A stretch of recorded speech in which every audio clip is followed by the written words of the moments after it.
A cult gathered around a glowing red crystal placed at the center of an altar, a crowd of hooded figures chanting in praise. Without warning, a demon was sliced clean in half, and chaos erupted as a wild swordsman hurled attacks in every direction. That reckless fury belonged to Ray Chang, the famed swordmaster, shouting for the soldiers to stay behind him as he cleared a path. An old man soon arrived, riding on the back of a massive T-Rex while casting spells. It was Jorb Vilmer, the necromancer, and then appeared the one everyone awaited, Maria Jagger, the blonde priestess. Raising her sword, she declared they needed to stop the summoning ritual. Someone muttered that it was already too late. The crystal's glow intensified, cracks spreading across its surface before it split apart. A system window materialized, announcing that the tower's rank had changed to hard mode. A violent explosion followed, and something monstrous crawled free from the shattered crystal.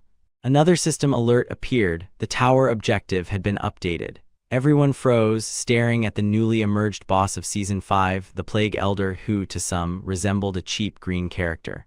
In an instant, the creature unleashed a flurry of slashes, sending soldiers flying. Tentacles whipped across the front line, crushing everything in reach. They were dead before anyone realized it. Maria struggled desperately to resist the creature's assault, sweat pouring down her face. Ray, trembling, whispered that he didn't want to die and bolted. A nearby soldier tried calling out to him, but the swordmaster was already sprinting like a bullet train. From the battlefield, the Plague Elder raised his blade, questioning where the foolish human thought he was going before swinging and destroying everything ahead. Ray would have been obliterated if not for the sudden appearance of a lone figure blocking the Elder's strike. Shocked murmurs rippled through background soldiers as they realized who had just saved them, the hero king himself. For a moment, it seemed Ray had been the story's protagonist, but it became painfully clear he was merely a coward who fled and almost died to a single attack. The true protagonist, the Golden Hero King, stood with a stern, resolute expression. Without hesitation, he charged toward the boss. The Plague Elder retaliated with a barrage of slashes, but the hero deflected every blow with flawless precision, reminiscent of Sung Jinwoo himself. As the two prepared to clash, the Plague Elder offered a faint grin. A massive explosion tore through the arena, forcing everyone, even Maria, to shield themselves. Amid their exchange of blows, the Plague Elder mocked him for daring to fight alone, calling him the hope of humanity who would drown in plagues. With a smug grin, the Elder declared he would die there, abandoned by all. But the Hero King didn't care about the Elder's threats. Instead, he worried more about suppressing his true power. Wearing a confident smile, he said, "Let's finish this." The boss grew confused, unable to understand what was happening. A bolt of lightning crashed from the sky, obliterating the cheap plankton. Shockwaves rippled outward, and everyone shielded their eyes. George stood frozen, dumbfounded by the sight. Soldiers erupted into cheers of victory while the protagonist stood tall, radiating sheer dominance. The system confirmed the Plague Elder had been slain. All top -100 players would receive rare rank equipment tickets. The top 10 would earn heroic rank tickets. The Hero King, naturally, received a mythic rank reward, Black Death, along with the title Elder Slayer for dealing the finishing blow. Only then did he collapse to the ground, deep in thought, relieved that the world had been granted one more year. The scene shifted to an interview where he was introduced as rank 1 among heroes for 4 consecutive years, the hero of heroes, the king. He endured the constant flashing of cameras with a blank, emotionless expression. Even children clutched plushies modeled after him, while merchants sold shirts bearing his likeness. During the interview, someone asked if he had anything to say to the assembled heroes. Maria immediately clung to his arm, begging him to behave, reminding him that this was a live broadcast and he absolutely must not embarrass them. With heroes gathered from all around the world and Maria sweating more than she did at the gym, the setting was revealed as the UN in Geneva, Switzerland. Smiling, the protagonist took the microphone and said something that would surely get the broadcast demonetized if repeated. He casually added that he did everything only for money. The room fell silent. Maria nearly fainted from shock. Slamming his hand on the table, he complained that he'd been tired of doing everything alone for far too long.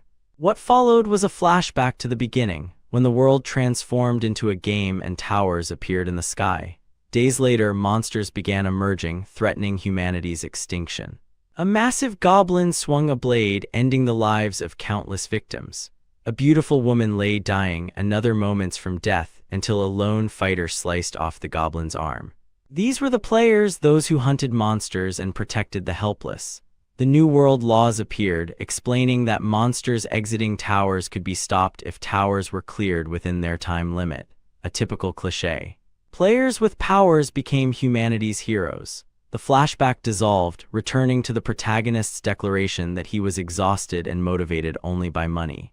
Meanwhile, his own merch salesman shamelessly promoted shirts and posters. The protagonist browsed the PF, the player forum, typing messages while wondering how people always figured out it was him. Some begged to join his party, others speculated about his identity, and one reporter bragged he'd visit the protagonist's house once the new season began. Looking outside, the protagonist saw reporters swarming his home, which he despised.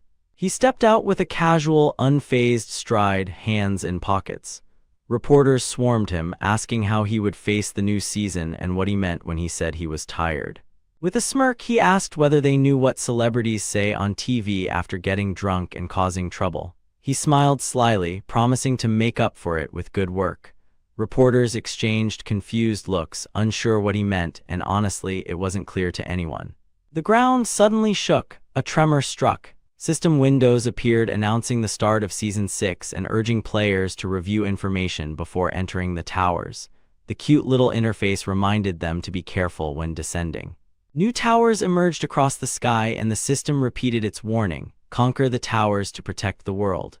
The reporters froze, staring upward in terror. The protagonist simply pulled up his hood and walked away, leaving behind a pile of flyers promoting his merch, a true digital marketing king. A new system alert notified that someone had reached their destination. He arrived at a quiet area, noting that the first day of the season was always empty. Suddenly, elders appeared laughing and offering blessings. The horned bald one was the Elder of Steel, and the blue-haired elf woman was the Elder of Ice. He scratched his cheek while receiving their blessings without much enthusiasm. Transcendent beings watched over players, rewarding mischief with overpowered blessings. His UN interview stunt had delighted the elders. That same day, the Elder of Gold laughed wildly and granted him the blessing of the legendary gacha, guaranteeing a legendary reward within 3 draws. He grinned and commanded the system to open all unclaimed rewards at once. A golden glow surrounded him like a CS case-opening animation. Because he was the protagonist, he naturally obtained a ridiculously broken legendary cloak loaded with absurd stats, including 999 evasion, plus the overpowered surf shield skill. Smiling to himself, he admired the legendary armor, legendary skill, and legendary artifact. Hands in pockets, he struck a confident pose and ordered, "Enter the tower." He teleported instantly. Another system message appeared.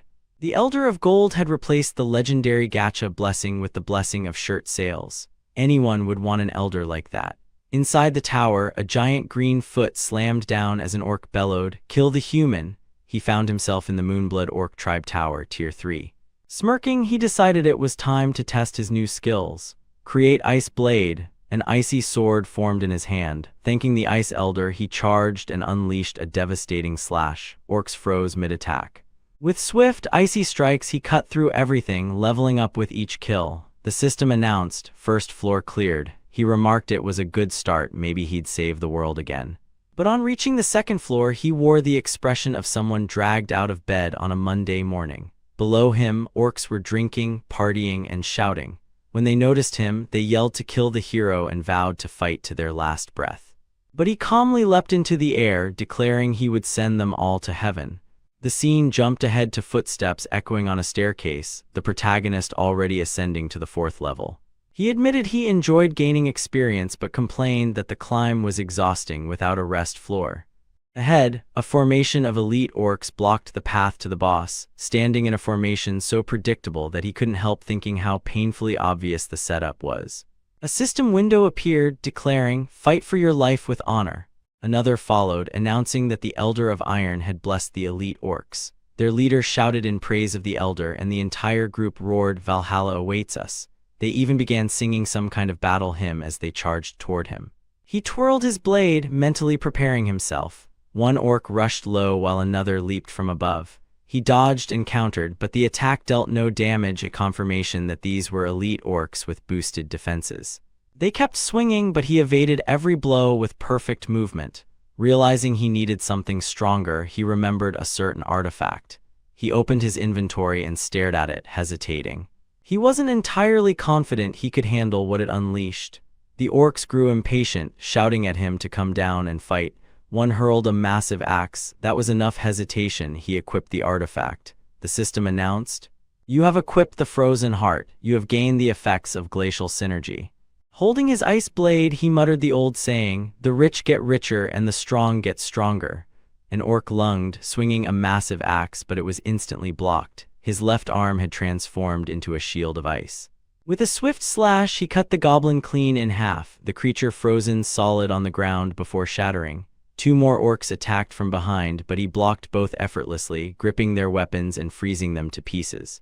Their expressions shifted from rage to pure confusion. He launched another strike, cutting down two more. Another orc tried to crush him from above but ended up sliced midair, splattering against the ceiling.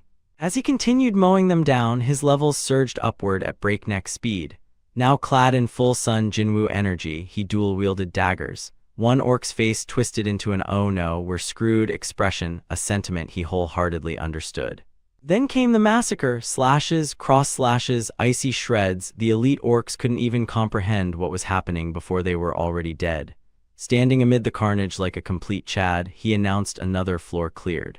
Grinning, he added that he'd forgotten one. Turning around, he hurled a massive ice orb directly into an orc's face, sending him crashing lifeless to the ground.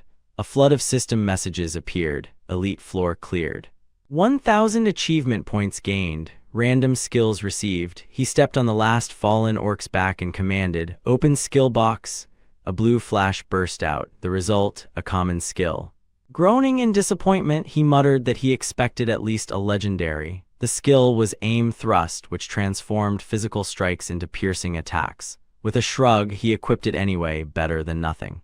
He stepped through a gate and arrived at what appeared to be the tower's central hub. A voice greeted him, complimenting him for still being alive. He replied that the compliment sounded almost disappointing. The little elf girl responded that it wasn't disappointing at all, she simply needed him alive so she could keep selling items. This was Automata, the shopkeeper created by the Elder of Machines. She checked his total points and informed him he had 16,000 to spend, urging him to use them before he died. She showed him a wide selection of card packs, encouraging him to try for a legendary. But knowing the pain of opening CS cases, he resisted the temptation. He only purchased a speed potion and a fire potion for 300 points. While he walked away, Automata shouted after him to buy the card packs, but he covered his ears, pretending not to hear her. A new system window appeared. Boss floor entered. He faced the boss, who declared that the fight would begin. The creature instantly appeared before him, launching a strike. The protagonist blocked with a magic barrier, which shattered immediately. Shocked, he retreated, noting the boss's enormous size and how small the other orcs seemed in comparison. He quickly grabbed the fire potion and hurled it into the boss's face, igniting the battlefield. For a moment, it looked as though they'd be having grilled orc tonight, but the boss roared and extinguished all fire magic at once. The protagonist had already repositioned behind him, thrusting into the back of his neck. A vertical slash followed, cleaving straight through the boss's chest. Smiling, he admitted it wasn't a bad fight. Then viscous green slime dripped from above. The boss growled, declaring the battle far from over. With another roar, he entered berserk mode. The protagonist smirked, saying he loved a good challenge. The boss unleashed his full power and the protagonist activated his shield. In a sarcastic tone, he remarked that if that shockwave had hit him, he'd be dead. Another double strike shattered the shield entirely. He jumped back and began a countdown, dodging attacks with precision. 113, 59, 3, 2, another strike came and he rolled aside. At one, he picked up the fire potion bottle from the ground and let it fly. Ding.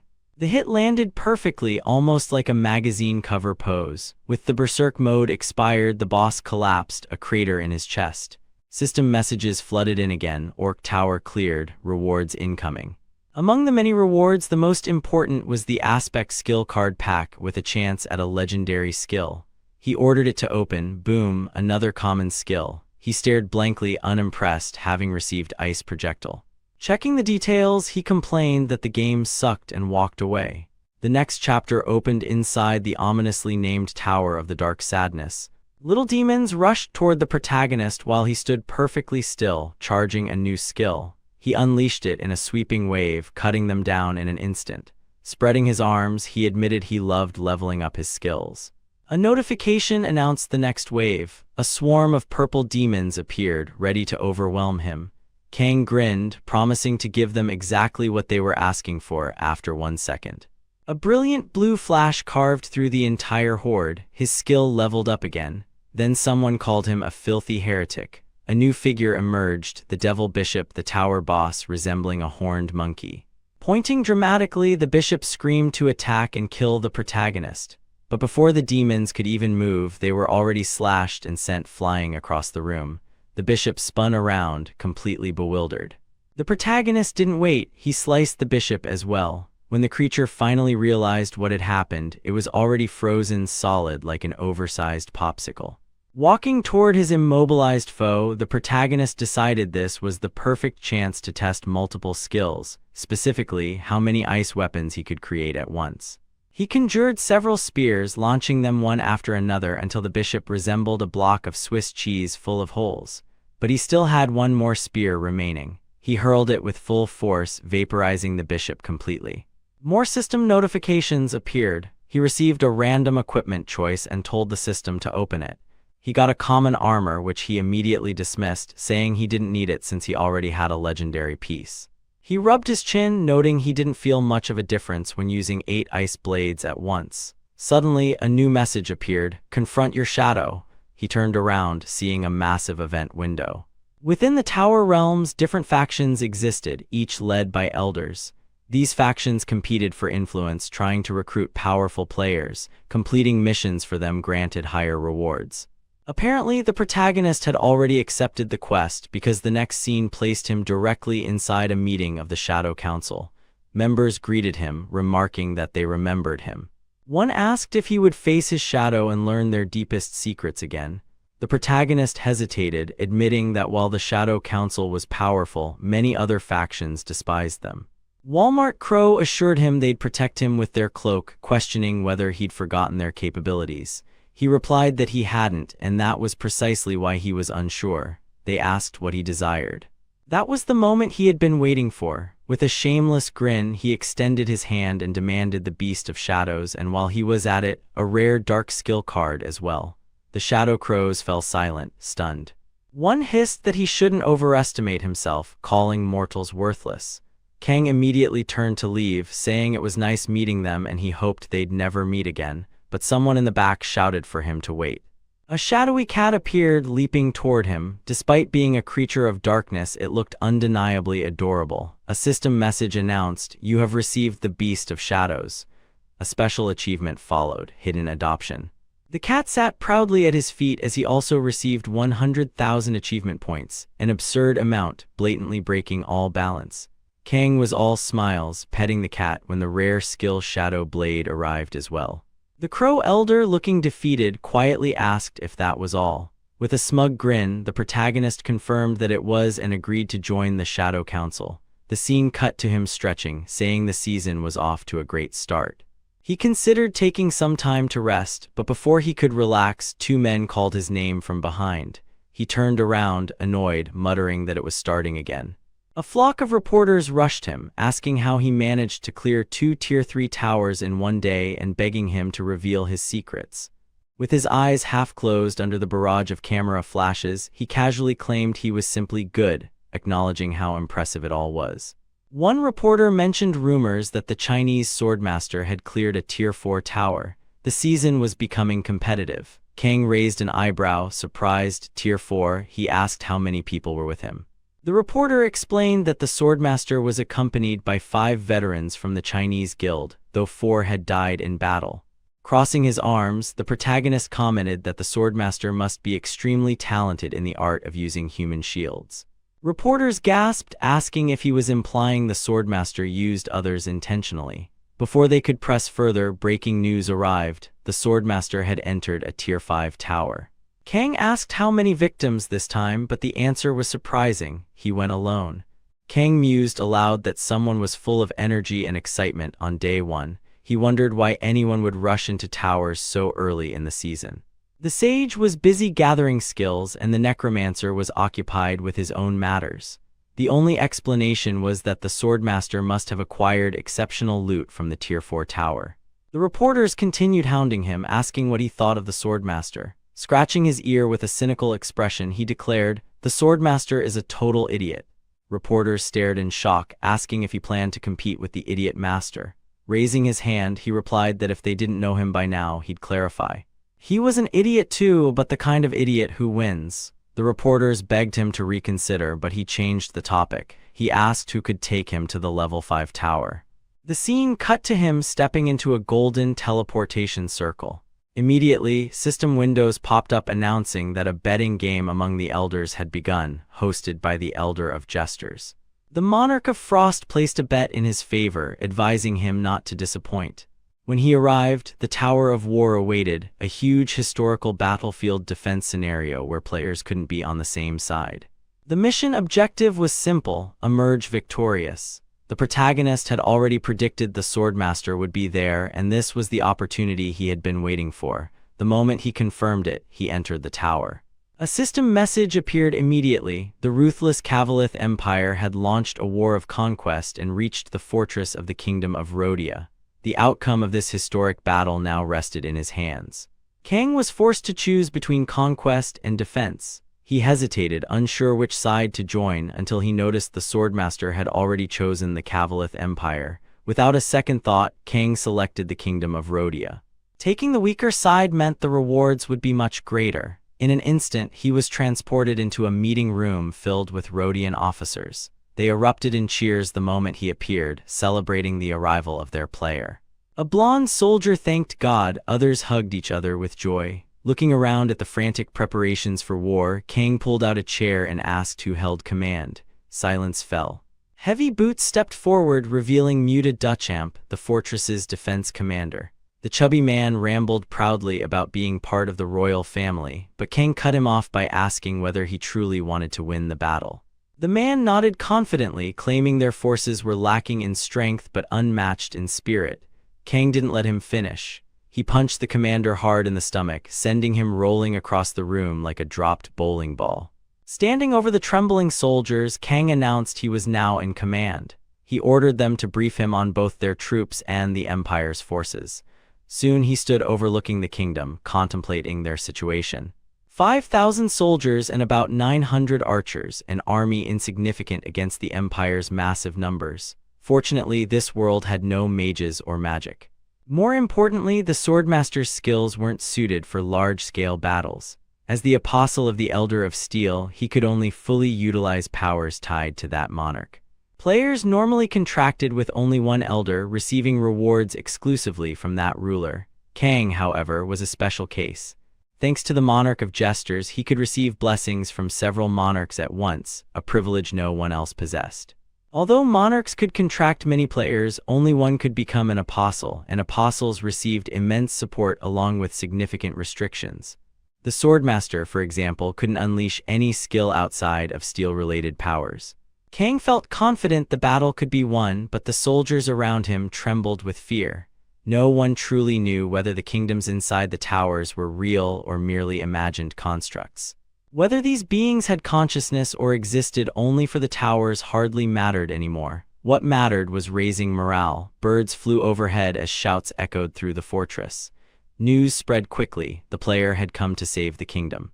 Word also spread that Duke Duchamp had been dismissed, replaced by the player himself. Soldiers celebrated loudly, relieved that the incompetent commander had been removed. Kang smirked. Simply firing Muta had already boosted morale immensely. Suddenly, a thunderous noise shook the walls. A soldier reported that enemy troops had begun their assault. Archers rained arrows down from the battlements, one arrow piercing an enemy soldier's mouth as he tried to climb the wall. Another shouted that enemies were trapped at the gates. Crushing them there would shatter their morale entirely. Kang grinned and summoned the Beast of Shadows. He'd expected a cat, but it emerged as a colossal, monstrous T-Rex cloaked in darkness. Gripping his sword, he told his kitty to show its power. Enemy soldiers panicked, asking what the creature was, insisting they felt an overwhelming darkness behind the walls.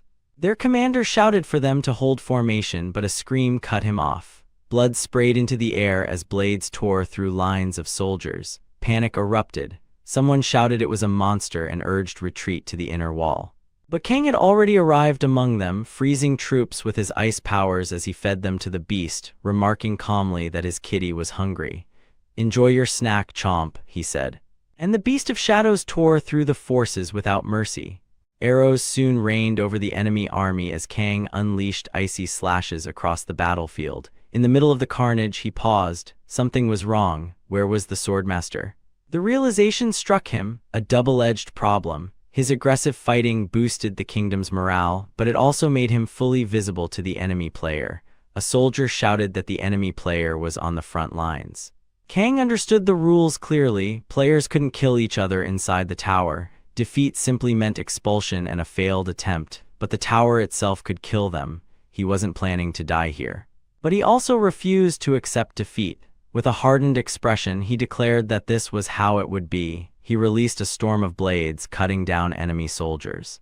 Frustrated, he wondered if the Swordmaster planned to let everyone else die first. Just then, something strange happened. Swords lying on the battlefield began lifting into the air. An allied soldier cried out that the blades were moving on their own. Every sword shot straight toward Kang. Analyzing the situation, he realized the Swordmaster was using a sword telekinesis technique. He wondered how the man obtained such a heroic skill, luck, or perhaps granted by the Monarch of Steel. Kang leapt into the air, weaving through the flying weapons, acknowledging the Swordmaster had prepared well. But Kang wasn't idle either. Landing and channeling shadow energy, he shattered an entire wave of incoming blades. Mocking the Swordmaster, he announced that his own shadow blade skill was now perfected. Enemy soldiers shouted that their player was there, fighting for the Cavalith Empire. Kang realized the Swordmaster wasn't there for the Empire's victory, he was there for Kang alone. The troops, encouraged by their apostle's presence, shouted that the battle was turning in their favor. Smirking, Kang drew his ice sword, telling them they'd need much more to bring him down. He plunged the blade into the ground. The Swordmaster summoned even more blades, but Kang knew the more weapons summoned, the weaker they became. He prepared to counter the attack, insisting it wouldn't work. A shield materialized, though someone else attempted to defend against the blast. The shield shattered, leaving the opponent sprawled across the ground, looking ironically like a total Chad. Kang mocked him, asking whether he thought such power could defeat him, and pointed out that he hadn't even considered attacking the fortress with his telekinesis. The Swordmaster, annoyed, retorted by asking whether Kang even understood the victory conditions. Even if the fortress and troops were destroyed, the Empire only won by defeating the player, Kang himself. Kang asked whether the Swordmaster planned to defeat him. The Swordmaster declared that a hero's duty was to protect the world and that someone like Kang would never understand that. Furious, he shouted that Kang didn't deserve to be called the Hero King. Kang fired back, asking whether the Swordmaster's guild members were part of the world he claimed to protect. Enraged, the Swordmaster charged at Kang, yelling he wouldn't let him die peacefully. Kang smiled, assuring him he wouldn't die before the Swordmaster. He raised an ice shield, blocking the attack and countering. The Swordmaster insisted such tricks were useless until he sensed a presence behind him. He spun around, blade raised. The monarchs were watching. Losing here could cost him dearly. But Kang grinned and told him he wasn't going to fight him, then leaped away in the opposite direction. Confused, the Swordmaster didn't understand where Kang was going, and then it hit him. Kang hadn't fought openly to raise troop morale. He had intentionally set the board. He sprinted directly toward the enemy command where troops were already panicking and falling back. The Swordmaster accelerated after him, shouting for him to stop. Inside the command tent, soldiers screamed about a monster attack as the commander demanded answers. Suddenly, Kang burst in. "Found you," he said coldly. "There's always more than one way to win a game." He raised his sword. The next chapter began with soldiers shouting as Kang swung horizontally, cutting the commander clean in half. The Swordmaster arrived moments later, screaming in fury. Kang mocked him, saying he should have kept his commander hidden. All Kang needed was to halt the Empire's advance, and killing the commander accomplished exactly that. The Swordmaster, enraged, launched himself at Kang, but his sword suddenly vanished. A system message appeared. The tower had been cleared. Kang now had the right to choose one of the Swordmaster's abilities. 3 options appeared. Furious, the Swordmaster shouted that he would kill Kang with his own hands. Kang teased him while selecting the sword telekinesis skill, telling him that if he wanted him to take it, he wouldn't refuse. The system confirmed sword telekinesis had been stolen and Kang gained metal synergy. The swordmaster screamed that it wasn't over. Kang thanked him and said he looked forward to the next skill. The scene shifted. A dreamlike vision unfolded. A mask fell to the ground. The system spoke of a boy of many faces and many talents while Kang listened seriously. It asked whether he wished to become a hero. He picked up the mask, remarking he always dreamed this at the same time each year, and his decision never changed. A creepy clown appeared laughing. It told him he should become the hero of heroes, but that no one would ever accept him. He would forever be a meme. With a twisted grin, the clown declared Kang a brilliant joke. Unsurprised, Kang put on the mask. The contract with the monarch of masks was completed. He woke to his phone ringing. Someone knocked on the door, saying they knew he was inside. Rubbing his face, Kang muttered he had that awful dream again and wondered why this guy was here so early. He opened the door cheerfully, asking what someone like him was doing there. The man complained Kang was acting arrogant just because he'd become a little famous. This was Hazak Park, a rank -30 player contracted to the assassin monarch, the hitman, and a department chief at the National Intelligence Agency, which operated directly under the Blue House. Kang asked if Park was still doing the same things in the game. Park replied he no longer had time, dealing instead with world leaders who used players for wars. Kang thanked him for his service. Park asked why he hadn't answered his phone. Kang claimed he was sleeping. Park tripped over the mess in Kang's apartment and stared in disbelief at how he lived. Kang groaned. He hated the title Hero King more than anything. Park mocked him for living like Shrek in his swamp, warning him that living off canned food would kill him. Kang insisted nothing was wrong with his food, he even had plenty left. Park lay on the bed and told him to cook 2 big cans. A flashback followed. Kang played an online game with intense concentration, just like a teenager grinding Fortnite in 2019. He cleared the game, shocking everyone around him. Park approached, asking if there was any game Kang wasn't good at, calling him a prodigy. Like a scout discovering a new esports star, Park immediately asked if he wanted to go pro. Kang said gaming was just a hobby. Soon Park was convincing Kang's parents to let him drop out and pursue gaming professionally. Park stayed late helping him train. But on the very day Kang was supposed to go pro, Season 1 began, the tower breaks appeared, and everything changed. Kang collapsed to the ground as a massive creature lunged at him. Park arrived just in time, stabbing the creature. Kang screamed for his mom, crying on his knees. That was the day he lost his parents and the day he met his hero. Back in the present, Kang asked why Park had come. Park answered that he was there representing the association. At 4:55 am, inside the Player Graduation Academy, students were training against a combat simulation. One of them spotted the Hero King watching and muttered that he'd heard Kang would personally test them, hoping he wouldn't have to defeat him in order to graduate. Another student laughed, insisting it wouldn't happen, they were practically guaranteed to pass. With a scoff, he added that Kang was just another player and had no right to reschedule their exam to 5 am on the first day of the season. Kang watched quietly from outside until a staff member approached, asking what he thought. The academy had restructured training to be more efficient and systematic. Kang's first question was whether these students had been getting boosts from day one, veterans helping them clear towers so they could collect rewards early. The staff member forced a nervous smile, insisting it was an honor to have Mr. Kang evaluate their finest members. Kang stepped forward, already changing into combat gear and drawing his sword. He reminded them that his conditions hadn't changed. He would evaluate their real skills and their graduation depended entirely on him. The students stiffened. The exam began. President Sono agreed to the terms, though he found Kang unbearably arrogant. Yet he remained confident that the students were ready, especially with the new season underway. He believed they might even put up a decent fight. That confidence disappeared immediately. One by one, the students fell before Kang without mercy. He dismantled them effortlessly, failing every single one. "You failed," he said over and over. Then one girl collapsed onto the ground, devastated, certain she had failed. But instead, Kang told her she had passed. She stared up in disbelief, asking how. Kang explained she was simply lucky. She lasted longer than the other 12 players. He told her never to forget that luck meant everything for players. "That's it," he announced. "Turn off the cameras. Congratulations to the first graduate of the Player Academy." Still sitting on the floor, the girl whispered, "Cameras? What cameras?" At that moment, the president and several officials burst in, furious. They protested, claiming they had asked Kang to evaluate the students, not to fail all of them. Kang cut them off sharply. "Do I look stupid to you?" he demanded.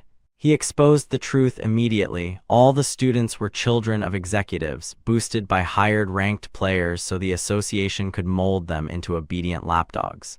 Kang smirked, saying he had little hope for the association if these were their future elites. The president snapped, shouting that Kang didn't understand how the real world worked. He insisted players were nothing more than weapons used by governments everywhere to protect their nations. Players didn't get to choose. What the world needed now were war heroes, and Kang had an obligation to cooperate for the country's sake. His voice cracked into desperation, but Kang knew better. They only wanted to use players as tools of war. Since they kept calling him arrogant, he decided it was time to teach them exactly what that word meant. Before the president could continue, a staff member burst in with a tablet, saying there was a problem. The president looked at the screen, his face drained of color. Kang smiled. "It looks like the academy's going to shut down," he remarked. The president demanded to know how footage of the students had been leaked. Kang reminded him that he had support from the intelligence department, and the comments on the leaked video were overwhelmingly negative. No one with a functioning brain would ever enroll in the academy again. The president trembled, shocked, speechless. Kang simply replied that he did what was necessary. A system window appeared, provocation level increased. The monarch of masks is impressed. A gift box was awarded. Kang exited the academy and met Mr. Park outside. Park thanked him but asked whether leaking that video put the intelligence agency at risk. Wouldn't there be punishment? Park explained that the government was already fed up with the association. This wasn't their first clash. Relieved, Kang asked for a ride to the next tower. Park asked which one, and Kang answered, the level 5 tower. They arrived shortly after, and the system immediately provided mission details: escort a caravan and ensure the cargo reached its destination safely. Kang waved goodbye to Park and entered the realm. Now in the Oasis Desert, a group of warriors struggled desperately against monstrous creatures. They were moments from being wiped out when Kang arrived, saving them. In the realm of towers, players always appeared at critical moments, right when they were needed most. It was how mythologies formed around them. Kang unleashed a barrage of blades that annihilated the monsters instantly. Trying to appear cool, he approached the warriors and said, "Guess who's here?" They stared blankly at him. He added that he was a visiting player and they could call on him anytime. The warriors cheered, praising the God of Light for sending him. Kang felt a chill. God of Light, that's a bad sign, he thought. He asked whether more threats existed in the desert. One warrior explained they were in the Divine Kingdom's territory, and heretics weren't a major concern here. Their destination was only 3 days away. Kang groaned, 3 days. He should have taken that break. A warrior asked if something was wrong, but seeing more monsters approaching, Kang told them not to worry. He instructed them to rest while he stood guard. They thanked him, calling him the Apostle of Light. He equipped the Vitality Necklace, boosting his regeneration significantly. A system reminder popped up. The gift box still hadn't been opened. He opened it and received an advanced growth stone. Finally, something useful. As more monsters approached, he put the stone away. He wouldn't need it for this fight. Later, he summoned his shadow beast Noah, telling him it was time to eat, but he quickly realized he couldn't let Noah do all the work. Drawing all his blades, he unleashed them simultaneously, cutting through waves of scorpion-like monsters. He marveled at how the weapons moved according to his will, an incredible skill. His sword telekinesis leveled up again. The ground trembled. A massive sand devourer emerged from the dunes. Kang smirked, having anticipated something like this. "Looks like there's no sleep tonight," he muttered. Before he could act, Noah launched himself at the creature, slamming it to the ground with telekinesis. Kang finished it off instantly. Several skills leveled up: telekinesis, ice blade, materialization. As the caravan continued through the desert, Kang asked the warriors if there were knights accompanying them. They confirmed there were, loyal servants of the God of Light. Kang asked where these knights had been last night. The warriors explained the knights prioritized protecting the cargo. Kang found it suspicious. Even in chaos, their priority was the cargo. He asked which order they belonged to. The soldiers replied, the Crimson Crossmates. Kang smiled. Whatever was inside that carriage must be incredibly valuable. The soldier stiffened. That's none of your concern. Focus on your divine purpose. Kang realized not only were powerful knights involved, but the kingdom had summoned him, the so-called Apostle of Light, for this mission. This was far more complicated than he expected. Without warning, Kang yanked a warrior close, shielding him with an ice barrier while shouting that they were under attack. Heretics on horseback fired arrows, somehow infiltrating sacred territory. They used swift hit-and-run tactics. Kang wondered how the knights would react. The knights shouted to protect the carriage at all costs, activating the aura shield. A merchant was struck by an arrow. Kang noticed the knights didn't care at all. Their eyes remained solely on the carriage. The system reminded him of his mission: ensure the cargo reaches its destination safely. After brief hesitation, Kang stepped forward, planted his sword into the ground, and summoned the shadows. He leapt toward an approaching rider, only to realize they weren't heretics at all. They were desert elves. In the next moment, he sensed an attack and raised a shield, but the arrow pierced it cleanly. These enemies could use aura too. An elf charged, screaming for him to die. Kang blocked and recalled that these people served a particular monarch. Pinning his sword at the elf's throat, he demanded to know what was inside the carriage. The elf gritted his teeth and called him a bastard, refusing to reveal anything. The elf screamed for his allies to fire at the protagonist, urging them not to worry about hitting him. Without hesitation, the extras unleashed a rain of arrows, but Kang remained unshaken. He activated his shield, blocking every single shot with ease. The elf trembled, drenched in sweat, still refusing to answer his questions.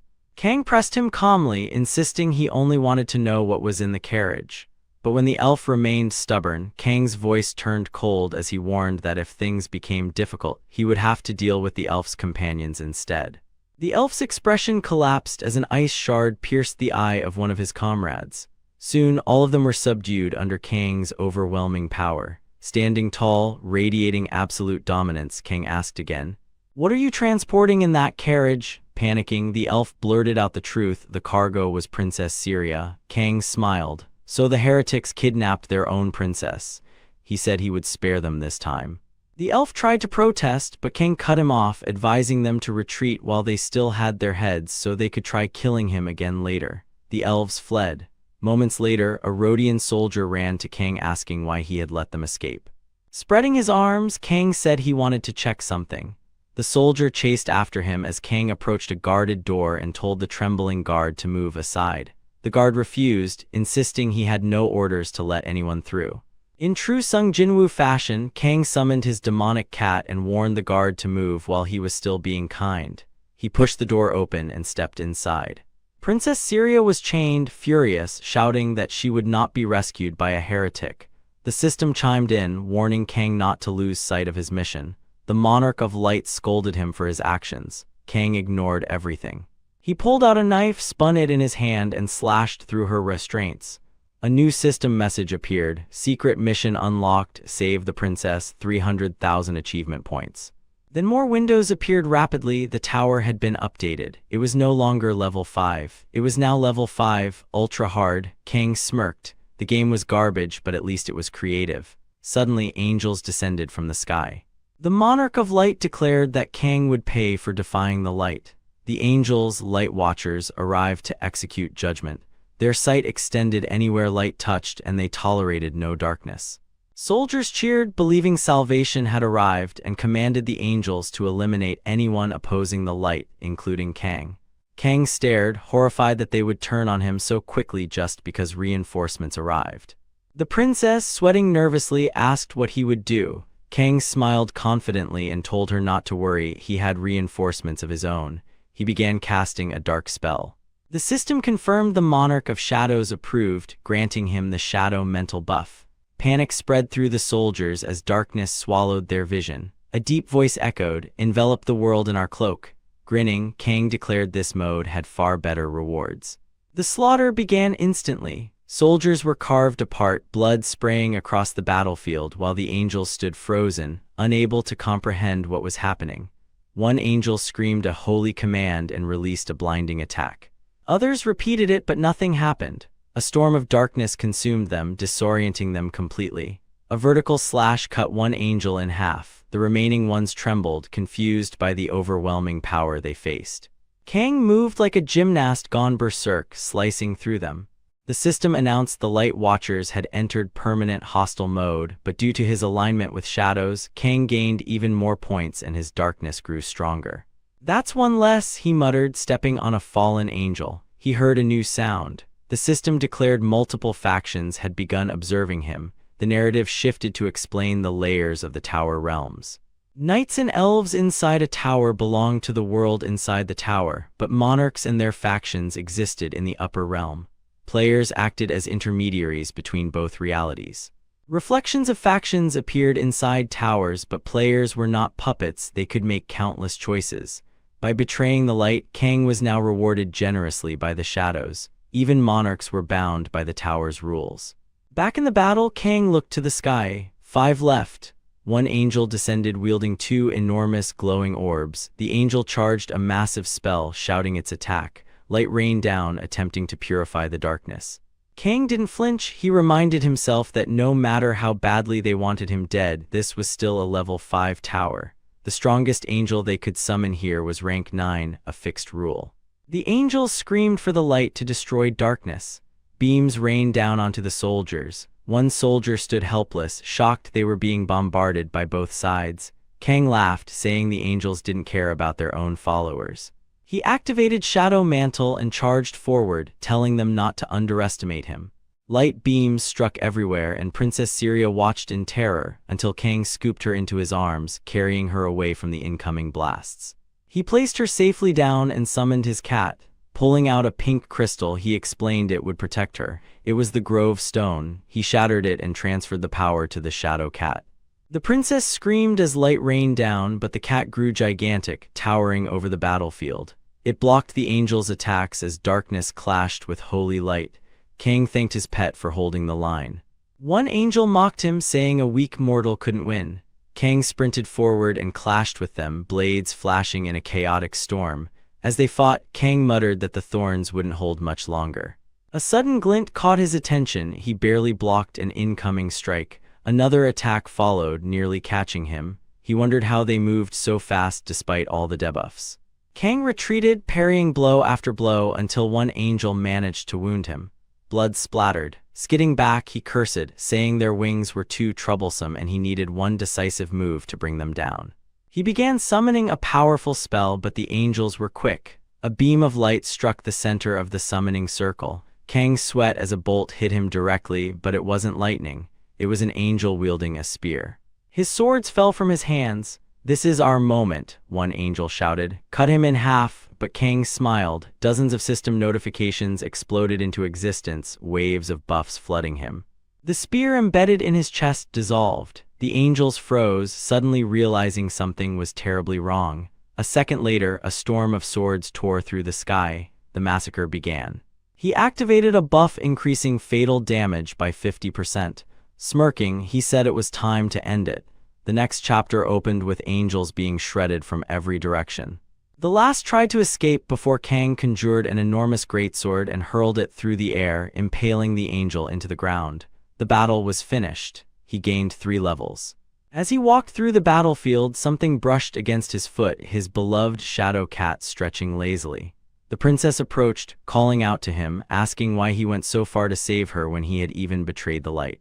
Kang answered simply, because of the rewards. She pressed further, asking if he planned to ransom her. Petting his cat, he said he couldn't stand his own kind and apologized, saying she was asking strange questions. A few days later, they reached the border of the Iab kingdom. The princess thanked him sincerely, smiling brightly.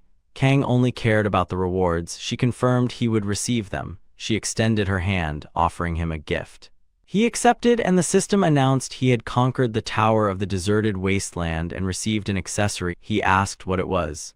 In an instant, he was teleported into a void. The system explained that it was an emblem of trust given by Princess Syria, purpose unknown, usefulness to be determined. The scene shifted. Kang sat on a train heading somewhere. 4 hours earlier, Mr. Park had instructed him to go to Busan. When Kang asked why, Park said nothing had happened yet, but something would. They reviewed intel on a player, Natasha Ivanova, an international criminal. A black hat player wanted in Russia. She had infiltrated Korea through Busan and cleared towers with 4 subordinates. Reports said she possessed the legendary skill Shadow Mantle. Arriving in Busan, Kang's phone rang. Mr. Park asked how the trip went and joked about zombies. Kang snapped, telling him to stop watching from afar and give him a ride. Park informed him that Ivanova's team was already inside the tower, level 5. Kang entered the tower. A grimace crossed his face. He knew level 5 towers were brutal. The system warned him, survive against the hungry infected. Out of nowhere, one of the ugliest zombies he'd ever seen appeared. Kang raised his sword, asking if that thing was really a zombie, but Noah, his cat, appeared, drooling. The zombie lunged, but a massive shadow whale appeared and obliterated it. Kang's eyes widened. Noah had grown stronger after absorbing the growth stone, but why a whale? A woman began clapping. Natasha Ivanova appeared, saying she'd been waiting for him. She praised the hero king for refusing to let a villain roam free. Kang pointed his blades at her, detailing her crimes and infiltration through Busan. She coyly asked if he planned to arrest her. Kang retorted that Russian intelligence must not think highly of him if they believed he would be captured easily. Natasha stepped back, startled that he entered despite knowing her identity. Kang told her he hadn't come to die. He summoned his barrage of swords, intending to steal her legendary skill. She dodged effortlessly, shouting she had anticipated that technique. Then she yelled for her subordinates to take him down. Bullets rained from all directions. Kang dodged everything in matrix-like movements and closed in on Natasha, but she flipped away, mocking him with a middle finger. He studied the gunfire and realized something strange. With his shadow mantle activated, he should have been invisible. So how were they targeting him? Noah arrived. Kang called for his help. The subordinates panicked. They could see the cat's shadow too. Kang reasoned it out. Their ability was a legendary illusion skill manipulating visual perception. A blade pressed against his neck. Natasha warned him not to move. She claimed she might spare him. Kang laughed, asking how she planned to kill him if the body she was threatening wasn't even real. She froze. 3 swords materialized at her throat. Kang explained he knew from the beginning it wasn't real shadow mantle, it was bait. But for his senses to be distorted, only one thing made sense: a legendary illusion ability.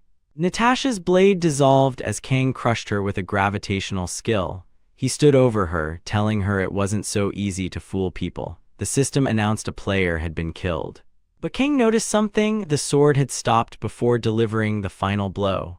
Multiple survivors appeared on the system radar. A massive drone descended, announcing that all survivors in Zone B16 must be eliminated. Robots arrived, chanting, "Eliminate." A massive mech declared a confidentiality protocol and fired a huge blast. Kang wondered if his shield could withstand it until a red beam cut through everything. A clock chimed and Natasha froze. A familiar figure appeared, the greedy little shop elf. He looked at Kang and blamed him for 2 people dying without spending their points. Then he scolded Natasha too, calling her a beggar and urging her to spend her remaining points before she died. Natasha, humiliated, clenched her fists. Kang laughed. When she shouted she would spend all 374,000 points on card packs, Kang watched in boredom. She opened pack after pack, all common cards. Stress nearly tore her apart while the elf cheered with manipulative enthusiasm. Nearly 1,000 packs later, she claimed the last one, nothing. She collapsed in despair. The elf offered a potion, saying she still had 4,000 points left. Kang joked with the elf, who then tempted him with golden card packs. Natasha, furious, screamed at Kang to buy one. He shrugged and bought a pack. It was a common ice bolt, but level up was available. He considered it, but Natasha grabbed him by the collar, screaming incoherently. Before anything else could happen, an explosion sounded. Megazord-like robots surrounded them with bazookas. Natasha looked away at the wrong moment. Kang called her name, she turned, and a sudden slash decapitated her. Kang charged the robots. One head gone, another. He unleashed explosions and freezing blasts until all machinery was destroyed. He joked about investing in the pharmaceutical company that owned the robots. Rewards appeared. Because he cleared the zombie tower, he could select one dead player to claim. He knew exactly which ability he wanted. Natasha revived, crawling like a defeated stray. Kang taunted her, asking whether she wanted to get arrested, then told her to call 911 or surrender herself. She stared, confused, asking if he was just letting her go. Kang confirmed. He needed her alive. Someone had to spread tales of how amazing he was. Mr. Park's voice exploded through the phone, calling Kang an idiot and demanding to know why he kept trying to save people who clearly wanted him dead. Kang answered calmly that he wasn't a violent killer. He simply preferred to handle things peacefully. Grinding his teeth, Park shouted back that it wasn't funny. What did Kang think all those lunatics were after? Obviously, they wanted to kill him. He kept lecturing, furious, asking why he had ever raised Kang like a son. Kang replied just as calmly that if it weren't for his skill, the internet cafe would have gone bankrupt long ago. With a sigh, Park said none of that mattered anymore and told him to just come back safely. Smiling, Kang thanked him for worrying and promised he'd return soon. The narration shifted, explaining that within the towers, players were called many things: player, visitor, apostle, and outside the towers, they were known as weapons, military assets, asymmetric biological resources, heroes. But in reality, players weren't heroes. They were war heroes, tools used by nations to eliminate threats, just like Natasha Ivanova. Kang began to wonder if that was truly all anyone wanted from him and whether real heroes even existed in the modern world anymore. At that moment, a man nearby whispered, surprised, asking if the figure walking past was the hero king. Kang quickly pulled up his hood, realizing he'd forgotten to hide his face. The man leaned toward his girlfriend, advising her not to point because Kang supposedly had a nasty personality. Like a loyal waifu, she defended Kang instantly, saying she had heard he was actually kind. He only behaved that way because reporters were annoying. As they walked away, she said he was still the #1 hero and they were alive because of him. Kang let out a faint smile, relieved. Time passed before a reporter began shouting for an interview. Kang complained he couldn't walk in peace anymore and immediately escaped by leaping into the nearest tower. He landed inside a level 5 tower named the Tower of Sword and Sorcery, muttering that he'd rather rest inside a tower than deal with the reporters outside. Nearby soldiers praised a saint for successfully summoning a hero. Kang tilted his head. Saint, he wondered. A blue-haired woman stepped forward with a warm smile, grateful that he had answered the call. She introduced herself as Saint Elysius Aristina, the 37th saint of the holy state of Sarastina. Kang flashed his usual shameless smile, likely already imagining the rewards she might offer. He shook her hand and told her it was a pleasure, and that he would lend her his sword in service as a hero. Cheerfully, he asked what she needed from him. She began explaining the history of the continent of Philia, but he immediately cut her off, guessing it was another story of angels and demons fighting. Her eyes lit up. That was exactly right. She launched enthusiastically into the lore: the Celestials, the demons, the war between light and darkness, the abyss, the arc they created to stop the invasion, and the weakening seal that now required reactivation. The speech dragged on until Kang stepped in, saving the moment by saying they should just go kill the demons and save the world. She flustered, insisting the story had only just begun, but Kang folded his arms, turned around, and started walking away. Panicking, she asked what he was doing.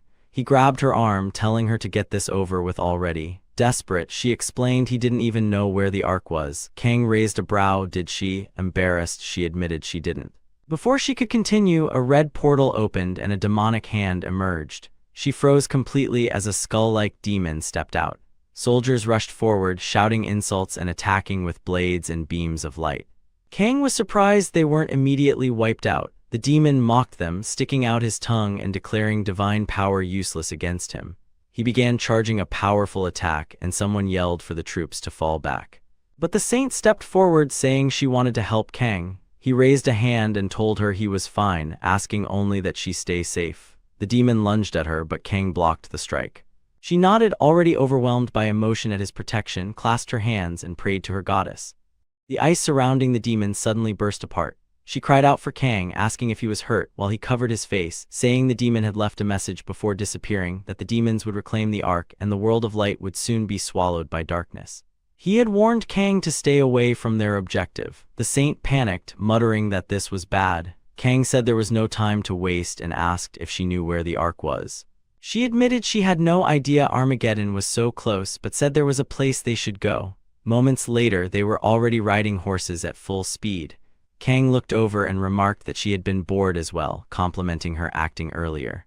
Nor appeared beside him with a smug meow. The entire demon encounter had been a setup, Kang's plan to scare the locals. He told Nor to avoid flashy powers so they wouldn't draw suspicion. The saint asked if she should slow down, but Kang reassured her everything was fine. With a grin, he added that he had to do things his own way if he wanted efficiency. That was how to use a legendary skill. Soon they reached the Adventurers Guild. Kang said he heard they needed an item to enter the labyrinth. The blonde receptionist confirmed they would need an adventurer's license and asked them to wait for their number. While waiting, the saint explained they were in the labyrinth city of Garcia, a neutral zone between Sarastina and the Drager Empire. The city had been built around an ancient underground labyrinth filled with opportunities. Kang chuckled, saying that if they hid the Ark here, something was definitely off. Their number was called, and the receptionist asked them to sign a document. The saint began signing without reading, but Kang stopped her, pointing out that the guild waived all responsibility for deaths and that all recovered bodies and belongings became property of the city. He had to agree to this just to get a license. The receptionist smiled nervously, explaining that adventurers accepted risks for great rewards. The saint agreed, while Kang muttered that the clauses made life feel very precious. They descended into the labyrinth. On the first floor, Kang drew his sword and asked if the saint was ready. She nodded. A swarm of giant rats charged at them. Kang blocked the first and told her to attack. She fired a beam of light and decapitated it. The very next moment, they were already on the 5th floor. Kang remarked they'd moved quickly thanks to her abilities. She blushed and said some adventurers also helped, which she appreciated because they were in a hurry. Kang thought they were simply angry that he was stealing their hunting zone. Bright and optimistic, she said that as long as people supported each other the way adventurers did, they would have nothing to fear from demons. Kang reassured her that he would get the ancient weapon. Suddenly, a bald, muscular man appeared, accusing them of entering the labyrinth without paying tolls. Kang explained these were labyrinth bandits. The man demanded everything they had. The saint begged for peaceful dialogue, but Kang sarcastically agreed and began retelling her earlier lore speech. The angels, the demons, the hero summoned from another world to find the Ark. The bandits stared blankly and the saint confirmed the story cheerfully. The bald man burst into laughter, mocking them. Kang expected that reaction. Slashing began immediately. Kang tore through the bandits. One lost his arms, screaming. Another attacked with an axe, but Kang blocked it with ease. A female voice snapped, demanding to know who was harming her men. The receptionist. The saint recognized her instantly, horrified. Kang explained the guild and bandits worked together to ambush adventurers and sell bodies if they couldn't pay. The blonde smirked, mocking the saint's naivety. She attacked, but Kang blocked with a grin. She turned to see Nor shredding her allies. A loud crunch echoed as Nor stood proudly. Kang said the path was clear. The saint stayed silent, shaken, and followed him. They reached a coliseum.